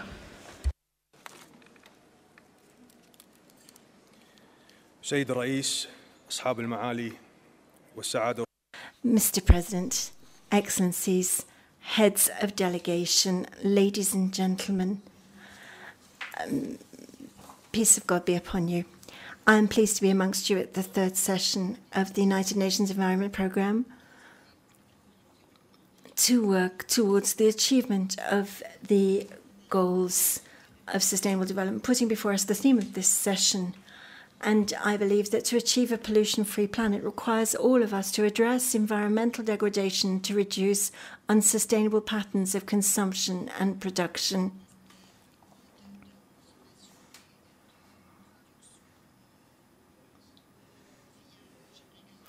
My country's delegation would also like to welcome Mr. Erik Solheim, the Executive Director of the United Nations Environment Programme, in the first session of his duties. We support the general statement made by the Group of 77 in China and the Asia-Pacific Group We have been working to include the Sustainable Development Goals in the national development strategies of the State of Kuwait, stressing the keenness of the State of Kuwait to shoulder its regional and international responsibilities and to cooperate with all parties to enhance the partnership and to accelerate efforts to achieve the Sustainable Development Goals and to work for integration and synergy between international environmental agreements.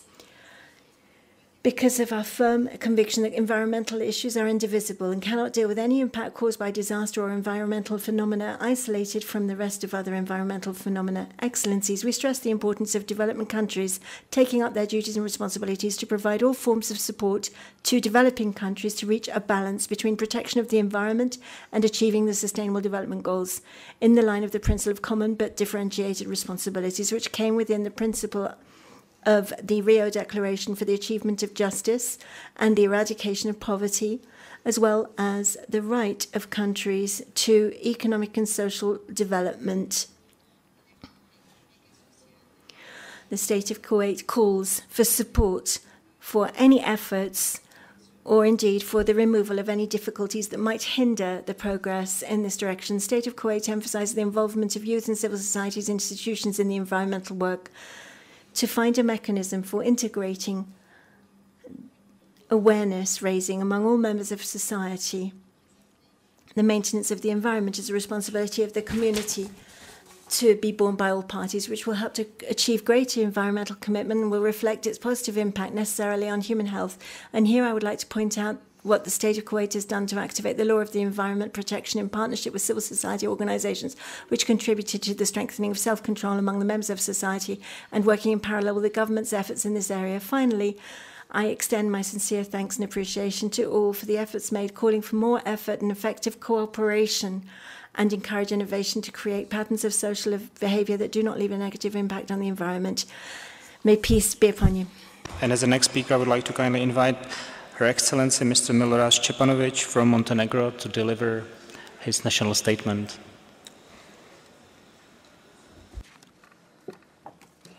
Thank you, Mr. Vice President, Excellencies, ladies and gentlemen. Please allow me to express a strong feeling of privilege to have an opportunity to represent Montenegro at the 2017 UN Environment Assembly. Montenegro, as constitutionally declared ecological state, attached a particular attention to the UNEA success. It provides us with an exceptional opportunity to strengthen the voice of the environment and environmental pillar of the UN 2030 Agenda on Sustainable Development. In that context, on behalf of the government of Montenegro, I would like to express our commitment to the ministerial declaration of the third session of UNEA and associated successive processes. This document will apply towards a pollution-free planet, including coordination with political, industrial, scientific, and civil society leaders.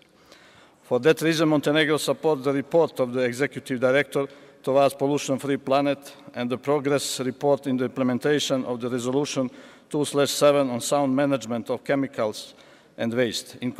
It corresponds well with the priorities determined in our national environment policy and action plans to implement the Stockholm and Basel Convention, as well as the National Action Plan to reduce pollution from land-based sources in accordance with the Land-Based Sources Protocol of the Barcelona Convention, and our endeavors to follow up on the implementation of the Minamata Convention on Mercury. In particular, we would like to recall the importance of further streamlining of the technical and financial instruments, including the Global Environmental Facility. Further efforts are needed to ensure use of reliable scientific data and evidence-based decision-making, including improvement of capacity to continuously monitor state of the environment and to detect human health-environment relations, all with the aim of achieving sound science policy interface. Montenegro expressed its support to the progress in the implementation of the Resolution 2/8 and efforts to implement the 10-year framework of the Programme on Sustainable Consumption and Production Patterns. Montenegro also acknowledges and appreciates the significant role of the UN environment in the global efforts to address marine litter-related pollution.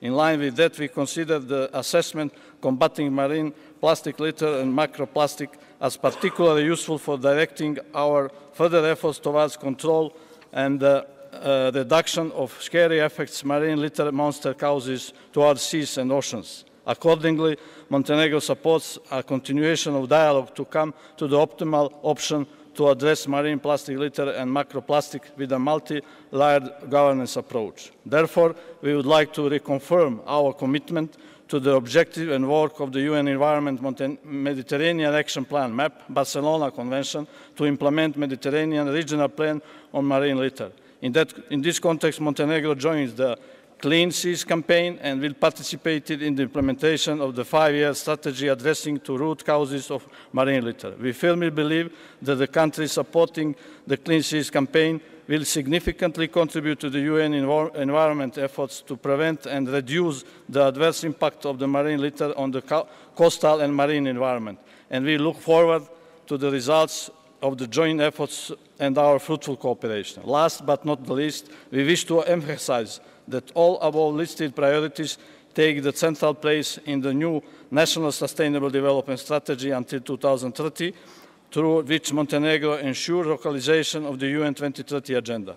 Thus, we do believe UNEA 3 outcomes will ensure crucially important impacts to successful delivering on the environmental dimension of the Agenda 2030. I thank you, Mr. Vice President. Thank you, Excellency. And as the next speaker, I would like kindly invite to the lectern Her Excellency Minister Al-Mustafa Garba from Niger to deliver his national statement. Excellency, the floor is yours.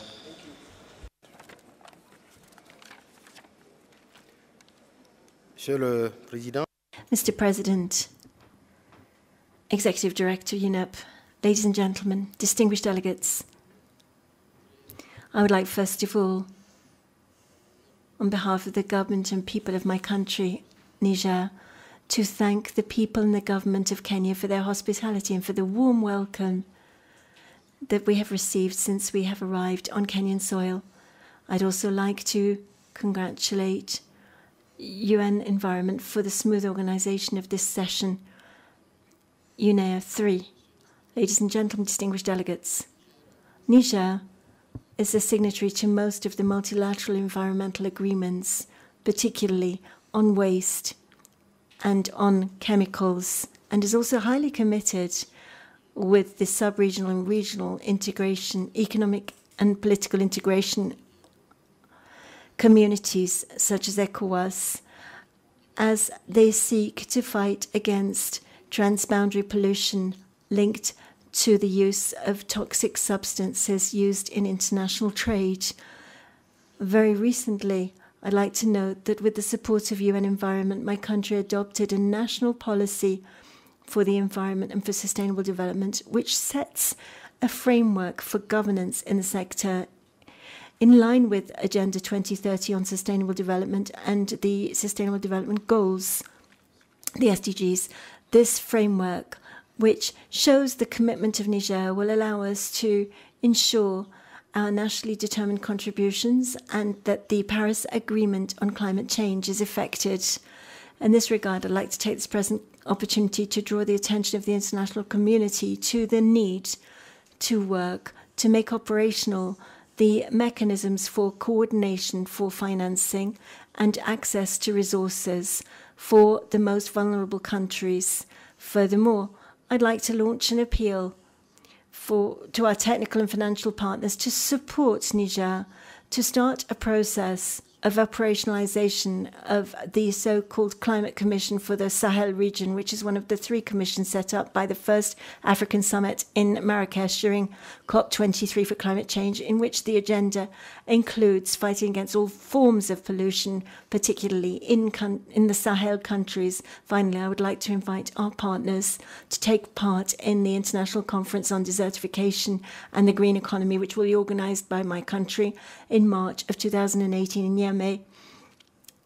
With the Sahel countries, we hope to start a dynamic for action for tried and proved measures in this area. The creation of a sub-regional bureau is a very good way of bringing together countries of the region and to have higher image, higher visibility. But our office does not have the resources to be properly deployed in all of the countries. The regional office requires more capacity, sub-regional office requires more capacity, as it lies in line with what was decided in Rio de Janeiro. Thank you for your kind attention. Thank you, Mr. Minister, for addressing the Assembly. And as the next speaker, I would like kindly invite Mr. Arsen Respekov from Kyrgyzstan. So the floor is yours.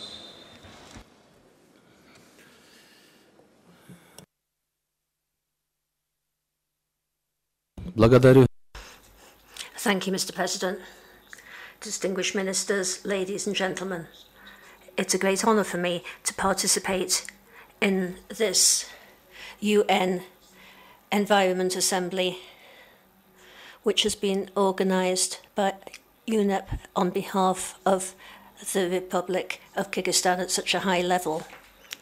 In spite of social and economic problems that we face, the Kyrgyz Republic is aware of the particular importance of questions of protecting the environment and the rational use of natural resources for coming generations. At the Rio +20 conference, the Kyrgyz Republic expressed its commitment to the long-term perspectives for sustainable development. And in 2014,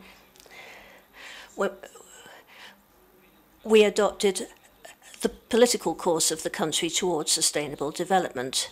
Slightly earlier than this, in the previous November, we set up a Council on Sustainable Development.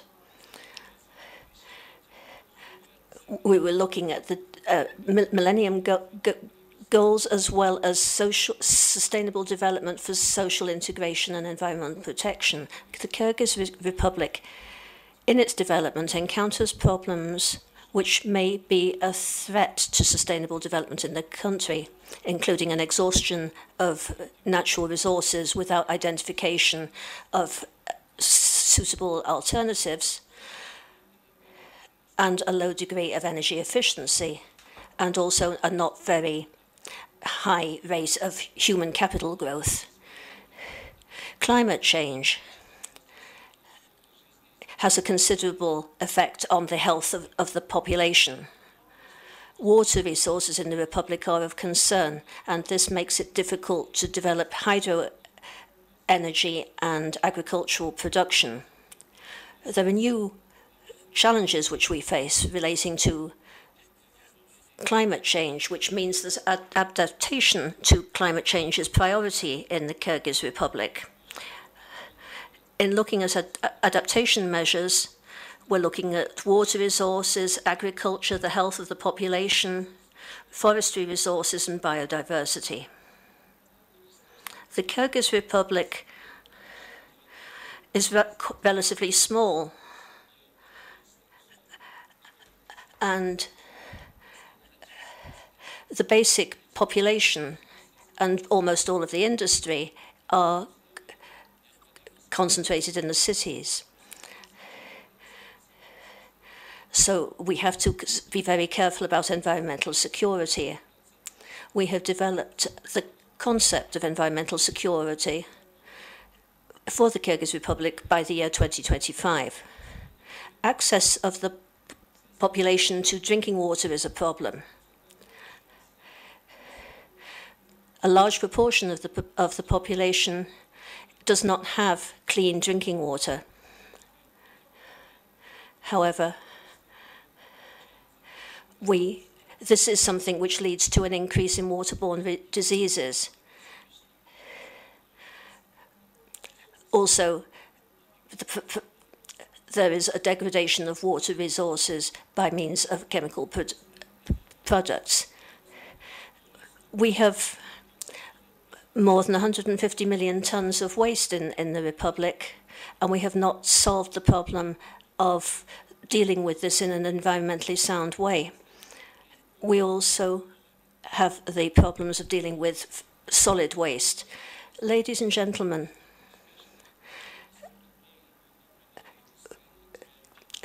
we have to make our work a success. We have to correctly determine our priorities for the region. We have to have consistent, effective work within these priorities. In conclusion, I'd like to emphasize that the Kyrgyz Republic considers the question to be particularly important, and the microphone went off. Unfortunately, your time allocated by Assembly expired. Okay, as the next speaker, I would like kindly invite Her Excellency Mr. Beyne Rusum from Eritrea to deliver his national statement.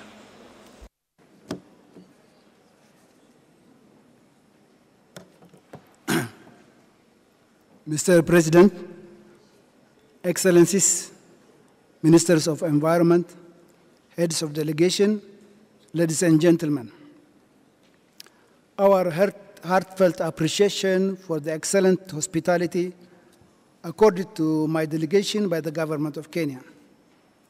Mr. President, as I feel very much honored to address UNEA 3, allow me, on behalf of my government, to read this brief statement. Dear Mr. President, the Eritrean government has been working for a pollution-free environment since 1991. Right after the Declaration of Independence in 1993, the Eritrean government came out with a national action plan regarding all pollution-free environment-related issues of land, water, environment, pollutant chemicals, polluted water, hazardous materials, plastics and plastic-related products, discarded and out-of-use phones, computers, and related IT wastes. Since then, the government of Eritrea has passed several declarations, all directed to make Eritrea, its land and territorial waters, free from pollution. To this effect, the government of Eritrea established a ministry that encompasses divisions of land, water, and environment with the jurisdiction and power to see to it that all these declarations are implemented. In the past 26 years, despite all political problems, sanctions, in short, all in all, having gone through heavy odds, Eritrea has accomplished tremendous achievements on the above subjects, namely soil and water conservation, banning plastics and related materials from production, use, and dissemination. I am very much honored to remind this audience that Eritrea was one of the first countries to ban plastics and implement the banning 12 years ago. Reforestation, combating desertification and land erosion, including combating pollution of our territorial waters, with its more than 300 islands. Eritrea, believing that it is on the right track, Mr. President, supports this team towards pollution-free planet and wishes the UNEA 3, the ongoing conference, and to come out with relevant outcomes, ministerial outcomes and decisions that fits the team in both spirit and letter. I thank you, Mr. President. Thank you. And as the next speaker, I would like kindly invite Her Excellency, Minister Karolina Skog from Sweden, to address the Assembly. Excellency, the floor is yours. Excellencies, ministers, colleagues, ladies and gentlemen, friends of the environment. A recent scientific report published in The Lancet revealed that more than 9 million people died in 2015 as a result of diseases caused by pollution. Health aspects of pollution, therefore, urgently need to be addressed and attended to. The theme of UNEA, to beat pollution is timely. The United Nations Environment Assembly should be the #1 authority for environment issues. To deliver, we need to step up our mode of work. We have to focus, and we have to use the instruments and agreements already in place to deliver towards a pollution-free planet. This assembly should not be about redrafting, but fulfilling and implementing what has already been agreed upon. The 2030 Agenda, the Paris Agreement, the Montreal Protocol, and the Minamata Convention set out a direction, but can only contribute to the future we want if implemented with full strength. Fighting pollution is key.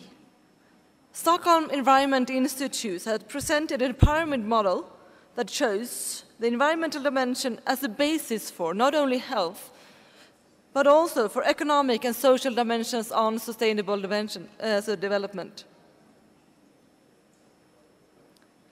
Sweden have a long experience to work together with academia, industry, and not the least, the civil society. By involving NGOs, we are formulating policies that had a broad support in the society.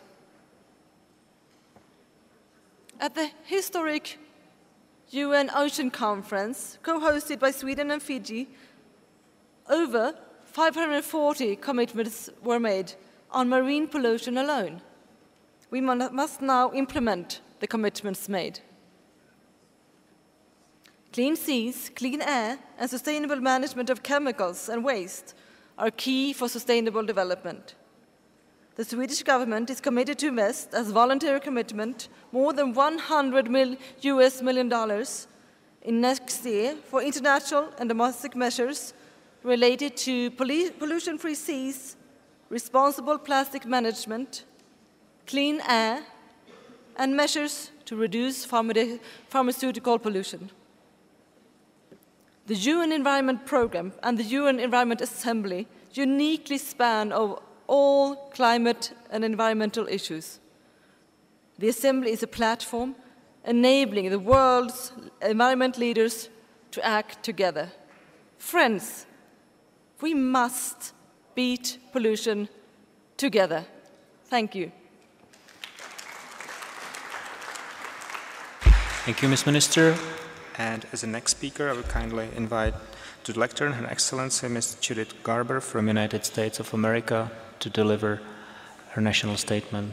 Excellency, the floor is yours. Thank you. Excellencies, I'm grateful to the delegations, the stakeholders, and Secretariat staff, all of whom have worked tirelessly to prepare for this assembly. And I congratulate Executive Director Solheim and President Gutierrez on their fierce commitment to ensuring a focused outcome of this extraordinary gathering. For it is truly a significant accomplishment that we gather as a group representing nearly every country in the world, joined by industry and civil society partners. Real progress against pollution requires support and participation from all countries and all sectors. The dangers of pollution and the dire consequences of failing to act are clear.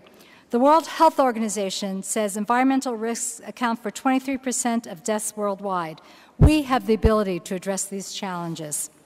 Environmental laws in the United States and beyond have evolved as our actions are informed by a growing body of scientific evidence linking the health of the environment to the health of people.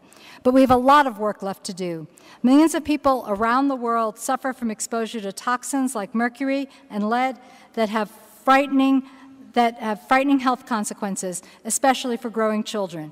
That is why the United States is rallying your support for an ambitious and achievable goal of eliminating dangerous levels of lead in paint worldwide. We have championed the Global Alliance to Eliminate Lead in Paint through a resolution here at UNEA, and we are supporting this work at home with our pledge to develop a federal lead strategy to protect children from lead exposure. In an era of unprecedented population and industrial growth, water pollution is a complicated problem encompassing a range of pollutants, many of which are not fully understood. More than 80% of the world's wastewater is currently returned to the environment with no treatment. But without more information about the sources and levels of pollutants in water, we cannot effectively address the problem. That is why the United States introduced a resolution calling for improvements in water quality monitoring data. And to contribute to improving water quality in a concrete way, we are proud to highlight that the United States Department of State pledges to treat all wastewater from its diplomatic facilities at home and overseas, either on-site or via municipal sewage systems. According to the latest Global Burden of Disease study, air pollution is the world's single most significant environmental health risk, contributing to almost 7 million premature deaths each year. That is why UNEA member states agreed in 2014 to make reducing air pollution a shared strategic priority and to strengthen and expand UNEP air quality work. And it is why the United States is working diligently to build the capacity of countries to mitigate air pollution.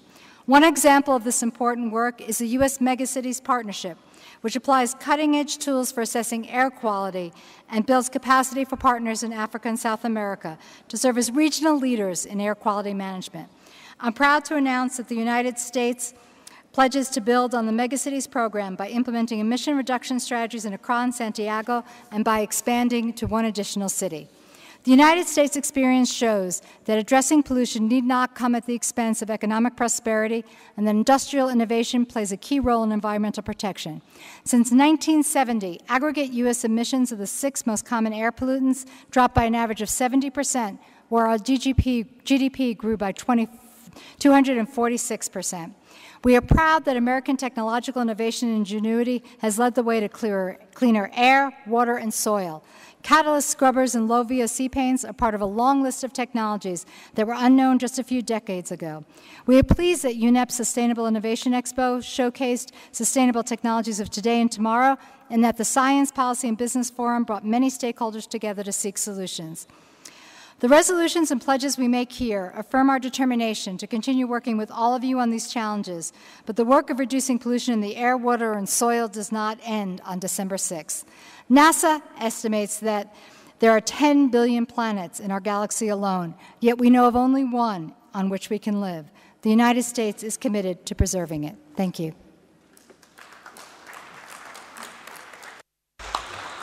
Thank you, Excellency. And as the next speaker, I would like kindly invite His Excellency, Archbishop Charles Balvo, the representative of Holy See, to deliver his statement. Vaše Excelence, máte slovo. Pane předsedy, Mr. Chairperson, allow me to express to you and to the Bureau the sincere appreciation of the delegation of the Holy See for your dedicated efforts in this conference.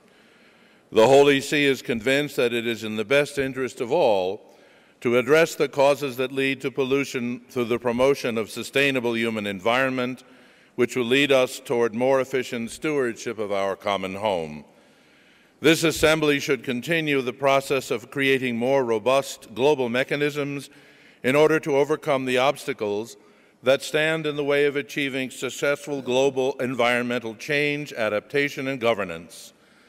Aware that the task ahead presents enormous challenges, the Holy See has confidence in the capacity of this Assembly to deal with them with due urgency, since the failure to curb pollution could prove to be catastrophic. In his address to UNON given in this hall on 26 November 2015, Pope Francis affirmed that economy and politics need to be placed at the service of peoples, with the result that human beings, in harmony with nature, structure the entire system of production and distribution in such a way that the abilities and needs of each individual find suitable expression in social life. This much-needed change, of course, cannot take place without a substantial commitment to education and training. Nothing will happen unless political and technical solutions are accompanied by a process of education which proposes a new way of living, a new culture. Pope Francis has consistently spoken about the challenges faced by all nations in dealing with the issue of climate change, especially with regard to pollution, which is partly due to human activity. Most of these concerns remain not only valid, but much more urgent than ever.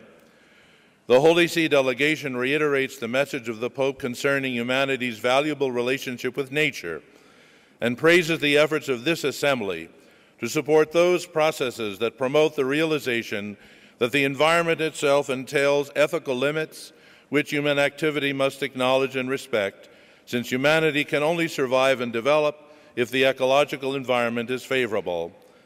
Any harm done to the environment, therefore, is harm done to humanity. Special emphasis should be placed on the needs to be addressed: the misuse and destruction of the environment, uncontrolled industrialization and unsustainable exploitation of national resources, as well as an end to consumerism and the culture of waste that can lead to pollution. Humanity is at a turning point, a moment when it is confronted both with the enormous challenge as well as the opportunity of addressing air, water, soil, and land pollution that threaten to the existence of our planet. The call to climate change adaptation through a renewed commitment to sustainable natural resource management and sustainable climate change governance cannot be more urgent. The guaranteeing of the future that we want for coming generations means greater responsibility on our part today. This is an appeal, therefore, to all to reduce carbon emissions which pollute the air and other chemical waste that pollutes the water and the land. This delegation echoes the words of Pope Francis that any global action which is aimed at the reduction of pollution and the development of poorer countries is necessary and must be placed within the context of a more responsible overall approach. These are noble goals worthy of the efforts of this Assembly. Thank you, Mr. President. Thank you, Your Excellency. And as the next speaker, I'd like to invite Her Excellency Mr. Durga Prasad Tawadi from Nepal to deliver his national statement.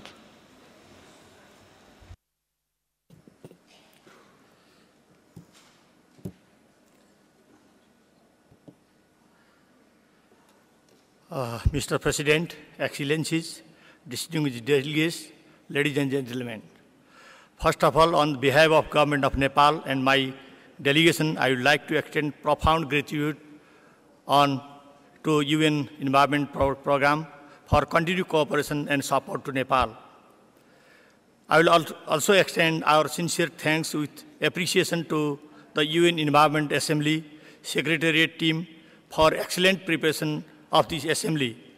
In addition, I will also like to extend sincere thanks to the Government of Kenya for nice arrangement and warm welcome. This is a high time and holistic movement to express our solidarity for pollution-free planet. Nepal believes that the theme would be only materialized by our honest and collaborative effort from all sectors and actors. It is our responsibility to protect and promote environment for our coming generation. So the theme demands and encourages all the member states and stakeholders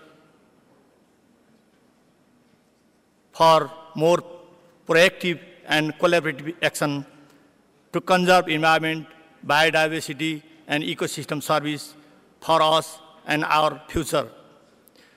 It could only be materialized by establishing, expanding, and strengthening functional collaborating and partnership among all stakeholders at all levels. Mr. President, it is my pleasure to share that now we are guided by the Constitution of Nepal. We believe that every people have the right to live in clean and healthy environment. We acknowledge the earth, natural resources, including clean air and water, are the fundamental for human survival, prosperity, and well-being. In addition, the Government of Nepal is reviewing policies, institutional framework, and implementation modalities within its new federal state system.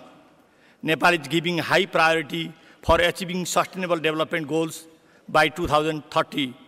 In this regard, with limited technical competencies and financial resources, we are trying to mainstream and integrate SDGs in our sectoral policy and programs. Mr. President, Nepal would like us, our UN Environment and Development Partner, to focus efforts in building national capacities by technology transfer, human resource development, and building infrastructure for the least developed and developing member state in a sustainable environment standard. Mr. President, everybody knows Nepal is located in between big and faster developing countries, and they are producing high level of carbon dioxide, and Nepal is still producing high oxygen from forest and other natural resources. So now we are suffering transboundary pollution. By that pollution, our glacier lakes and Himalayas become polluted and form dry lakes and black mountain.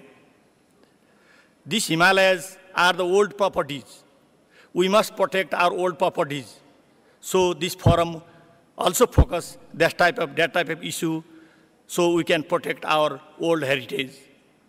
Mr. President, on behalf of the government of Nepal, I would like to express our firm belief that the UN agencies, international communities, academia, and all environmental activities will further collaborate, expand, and expedite meaningful support and collaboration to all LDCs and vulnerable countries for protection and promotion of environment, especially to move toward the pollution-free planet.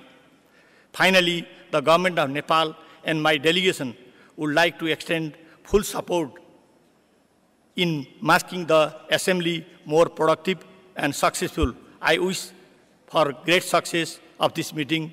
Thank you from the rooftop of the world.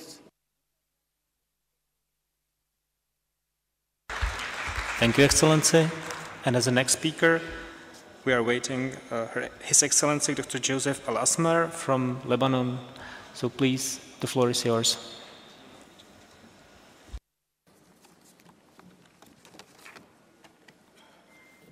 Honorable chairs and fellow delegates, the delegation of Lebanon believes that reducing emissions and having a clean environment is crucial to our United Nations Assembly. Lebanon is facing many environmental problems due to international conflicts. Despite these conflicts, Lebanon has a good environmental governance, manifested by the Ministry of Environment criteria, laws, and requirements. The first issue is the lack of acknowledgement on the part of Israel of its responsibilities with regard to reparations and compensation to the government and people of Lebanon affected by the oil spill. In fact, the destruction by the Israeli Air Force on July 2006 of the oil storage tanks in Lebanon caused an environmental disaster, resulting in an oil slick that covered the entirety of the Lebanese coastline and hindered efforts to achieve sustainable development. Noting that the damage to Lebanon amounted to $856.4 million, according to decisions number 69 over 212, 70 over 194, and number 71 over 218. In addition, the Second Committee of the General Assembly of the United Nations, held on October of 2017, agenda number 19, considered that the oil slick has heavily polluted the shores of Lebanon and consequently has had serious implications for livelihoods and the economy of Lebanon, owing to the adverse implications for natural resources. The second issue is the impact of the Syrian conflict and the massive influx of around 1.8 million refugees. Today, Lebanon has the world's highest number of refugees per inhabitant, around 37%. This number has a negative impact on the solid waste sector, on the water and wastewater sectors, on air quality, and on the land use and ecosystems.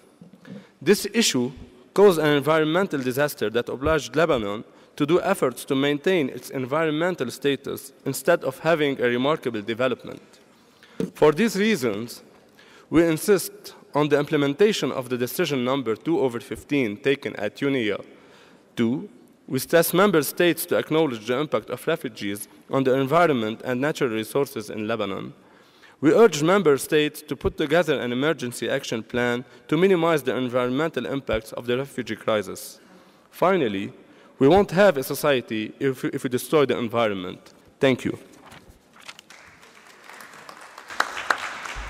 Thank you, Excellency. And as the next speaker, I'd like to invite Executive Secretary of UNFCCC, Ms. Patricia Espinosa, to address the Assembly.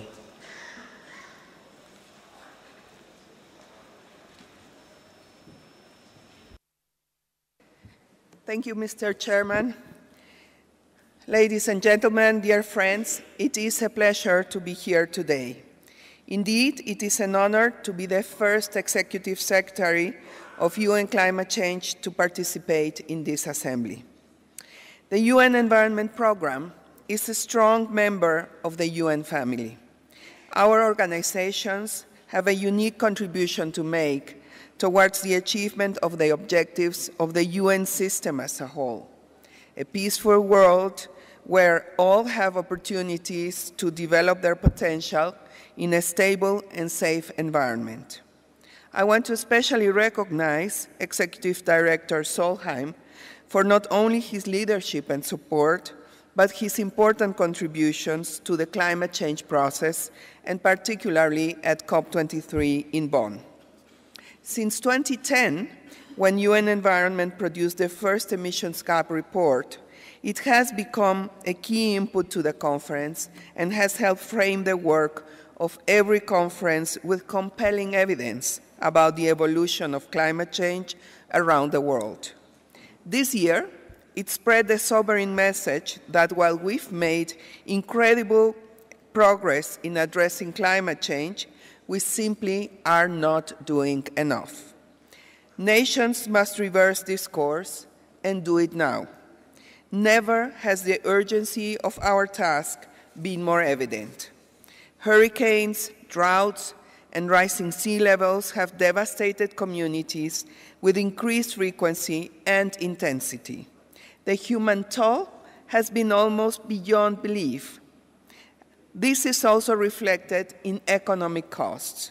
In 2017, it's estimated that extreme weather events cost more than 200 billion in damages worldwide. At the same time, global temperature continues to rise. This year will be again one of the hottest years on record. The message from the leaders of small island developing countries that came to Bonn could not have been clearer. Their people are desperate.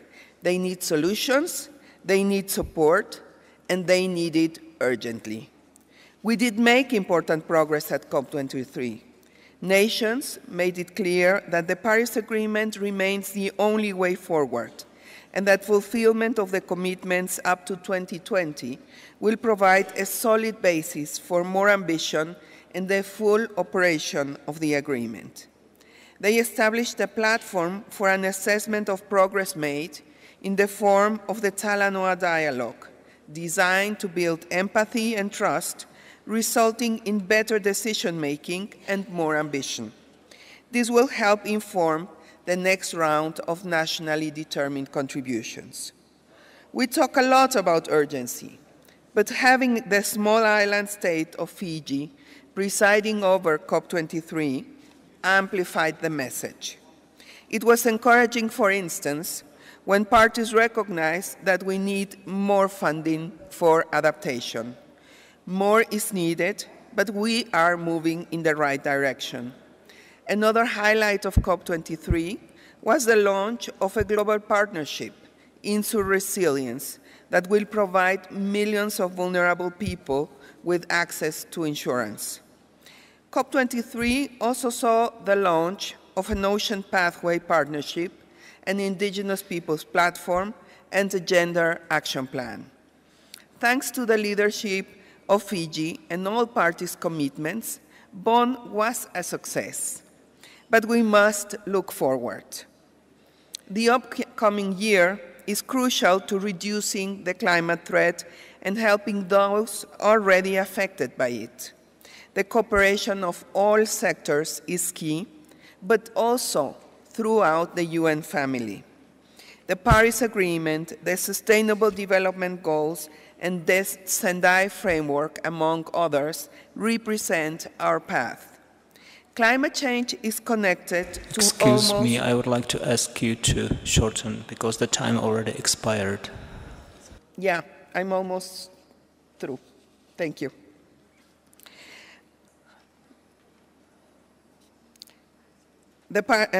Climate change is connected to almost all major challenges humanity faces, making work on Sustainable Development Goal 13 vital.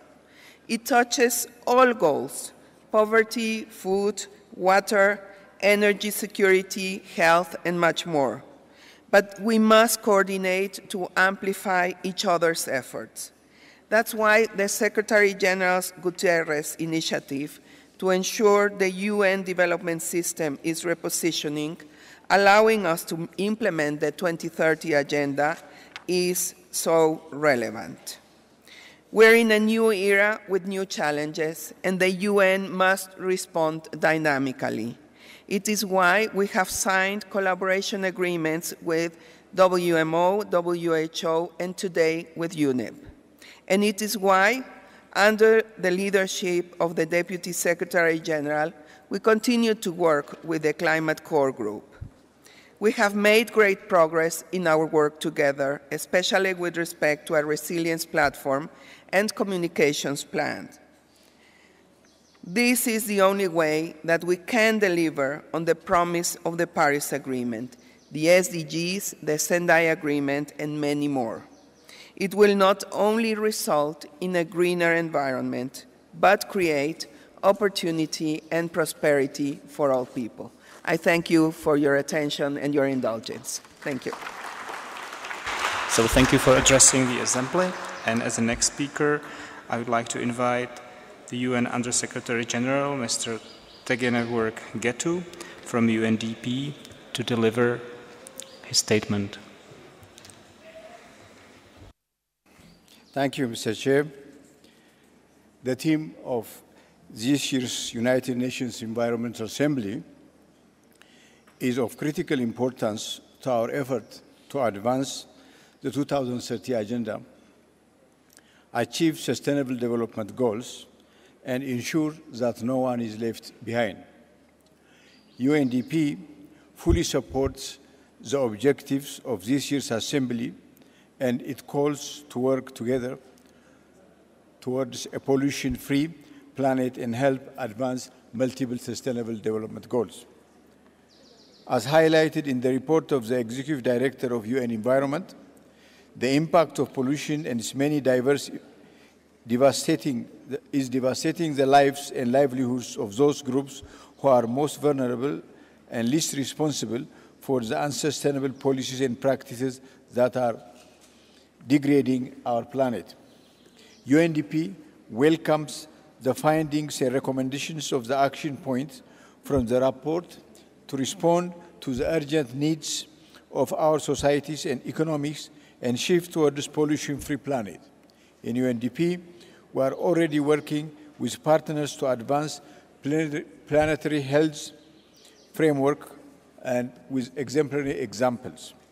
With support from the GEF Special Climatic Change Fund, UNDP and WHO implement climatic change adaptation to protect human health projects to increase adapting capacity of national health systems to respond to climatic sensitive health risks, enhance early warnings and action systems, pilot specific health risk reduction interventions, and document lessons learned in addressing climatic association and health risks.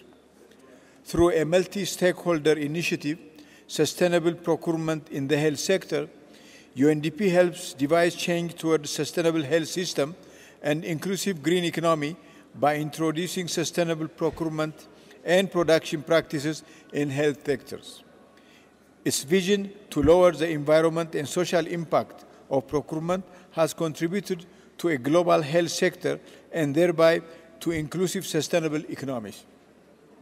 UNDP remains committed to working with all partners represented here to ensure that the recommendations and resolutions emanating from this year's Assembly are translated into action on the ground. In line with the 2030 Agenda, we call to eradicate poverty and ensure environmental sustainable development pathway, and the recommendation of the Executive Director's report, UNDP will continue to engage with the support of Member States, civil society, private sector partners to tackle the many drivers of pollution. This means linking and leveraging our global development portfolio on environment and climatic change, poverty, health, gender, and governance. And it means working closely with the UN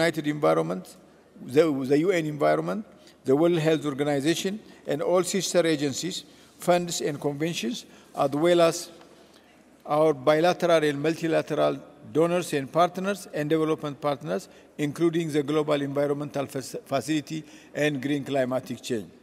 The environment and sustainable development challenge we face are complex, but by working together through innovative partnership, we can succeed in our goals of a pollution and poverty-free planet. I thank you.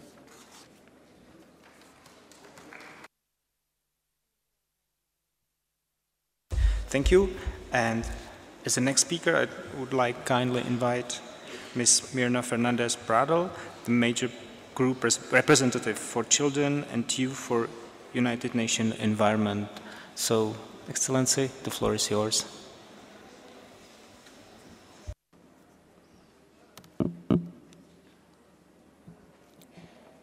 Thank you. I am speaking on behalf of 5 major groups: women, children and youth, workers and trade unions, indigenous peoples, and science and technology. In 1995, when the indigenous people of Ogoni Lake in the Niger Delta protested the oil spills on their land, their leader, Ken Saro-Wiwa, was murdered. Last Friday, BBC reported that thousands of children from the same territory are dying from the impacts of oil spilled by Shell. After decades of promises from oil companies, the pollution caused by them continues to destroy communities' health, food, water, and livelihoods. Indigenous peoples make up only 5% of the world's population, but are protecting 80% of our forests and biodiversity. Because of this, indigenous peoples and local communities find themselves increasingly displaced, attacked, or killed when defending their land, territories, and resources. They are displaced to make place for corporations who are protected by the state and the military. These extractive industries, large-scale infrastructure projects, and monoculture plantation expansion are linked to killings of more than 200 human rights and environmental defenders around the world. Last week, Elisa Badallos, a coordinator of the human rights group Carapatan, was murdered in the Philippines while conducting a fact-finding mission on military violence. The theme of UNEA 3, to beat pollution, cannot happen without systemic change. Pollution is no accident. Governments and businesses structured our economies towards mass production of plastics, consumption of fossil fuels, and use of pesticides and fertilizers in our agriculture. These companies must no longer be subsidized. Companies responsible for the damages they have caused must contribute to full cleanup and deliver compensation to affected communities.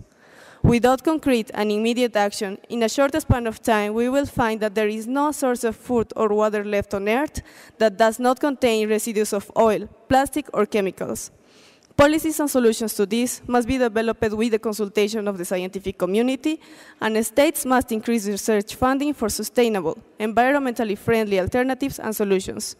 A transition to sustainable and community-led economy is possible. We need a just transition for workers and their families to access green and decent jobs, the right to social dialogue, and universal social protection. Communities affected and displaced by pollution must have their rights respected, including free, prior, and informed consent.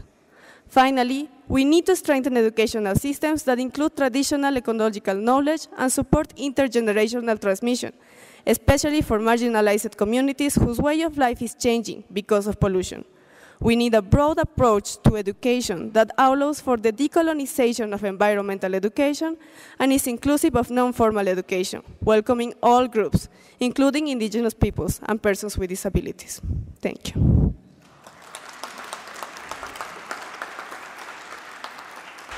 Thank you for your statement. And our next speaker is Mr. Leonard Mendore, representative of major group of indigenous people. So the floor is yours. Thank you. Thank you, Mr. Chair. Distinguished delegates, this is a statement from the indigenous peoples major group. Indigenous peoples have always regarded our health and well-being as intrinsically linked to our natural environment. We have thereby nurtured our territories not only for health and well-being, but also for culture, collective survival, and that of the future generation. Our territories are spread throughout the world in different ecosystems, from the Arctic, the Amazon, the coast and rivers, the mountains, and we have developed profound indigenous knowledge in managing and conserving our resources. Our lands and resources are being given away to concessions for mining and extractive industries, for large hydropower dams, for dam sites, including toxic wastes, for monocrops, plantations, commercial agriculture that are dependent on toxic pesticides and synthetic fertilizers, among others. We didn't ask for this, more so have not been part in decision-making, which makes us victims of unjust development and systematic discrimination. Various pollutants from these concessions are poisoning our soil, lakes, rivers, forests, mountains, coasts, wildlife, and our food systems. Further, the prevalence of inadequate health care and poverty in our communities are worsened by the exposure to environmental contaminants which undergo biomagnification when they enter our food chain. When we oppose these projects and assert our rights to our lands, territories, and resources, we are subjected to different forms of human rights violations, including arbitrary arrests and detentions, not forgetting political killings. According to Global Witness, majority of those killed from defending their environment are from indigenous peoples. This continues, and the rate is increasing as land and resource grab is also worsening in our territories. Further, our traditional and indigenous knowledge are completely undermined, weakened, and disregarded as critical elements in our sustainable resource management system that is benefiting humanity as we lose our lands and resources. 80% of the world's remaining forest biodiversity are in indigenous territories.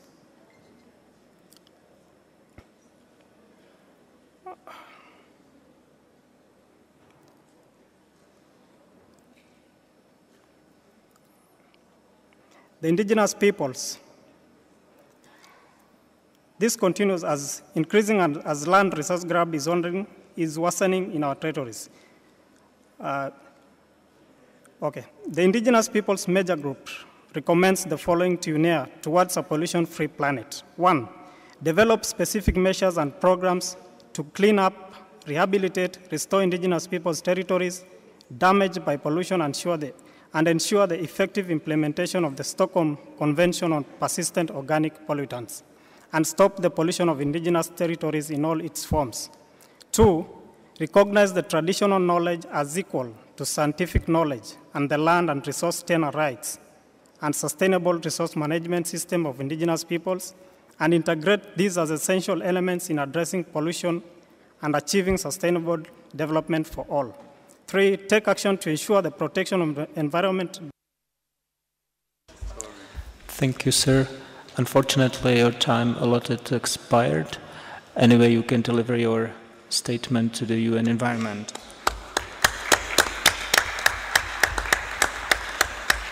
And I would like to invite our last but not least speaker, Ms. Rhoda Boateng, representative of Major Group of Workers and Trade Union, to deliver her statement. Thank you, Mr. President. I am speaking on behalf of the Workers and Trade Union Major Groups. Distinguished delegates, in recent years, the rates of workplace injuries and deaths have augmented in numbers due to the increased use of harmful and toxic chemicals at the workplace. Beyond the workplace, workers and communities are most susceptible to various forms of chronic diseases arising from poor air and water quality caused by pollution. In this regard, we embrace the overall theme of UNEA 3 towards a pollution-free planet. Our view of a pollution-free planet is one that takes into account the principle of just transition for workers and their families, the creation of decent and green jobs, protection of livelihoods, and a world where universal social protection for all is guaranteed. To this end, the Workers and Trade Union Major Group stressed the need for parties to adopt resolutions centered on a rights-based and inclusive approach to sustainable development during the Assembly. We acknowledge that workplaces are critical for the achievement of a pollution-free planet, and therefore affirm our commitment to the fight to reduce pollution and its related effects on the planet. We look forward to continued engagements with the United Nations Environment in the implementation of decisions from this Assembly and in the overall fight towards a pollution-free planet. Thank you very much.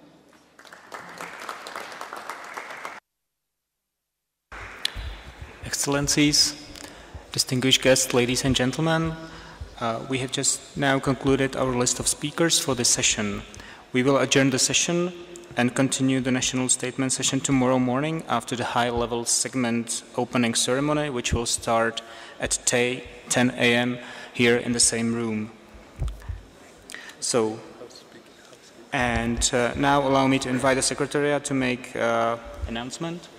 Thank you, Mr. Vice President, and allow me to congratulate you for the conduct of the proceedings during this national statement session, which has allowed us to hear from over 40 member states, plus international organizations and civil society organizations.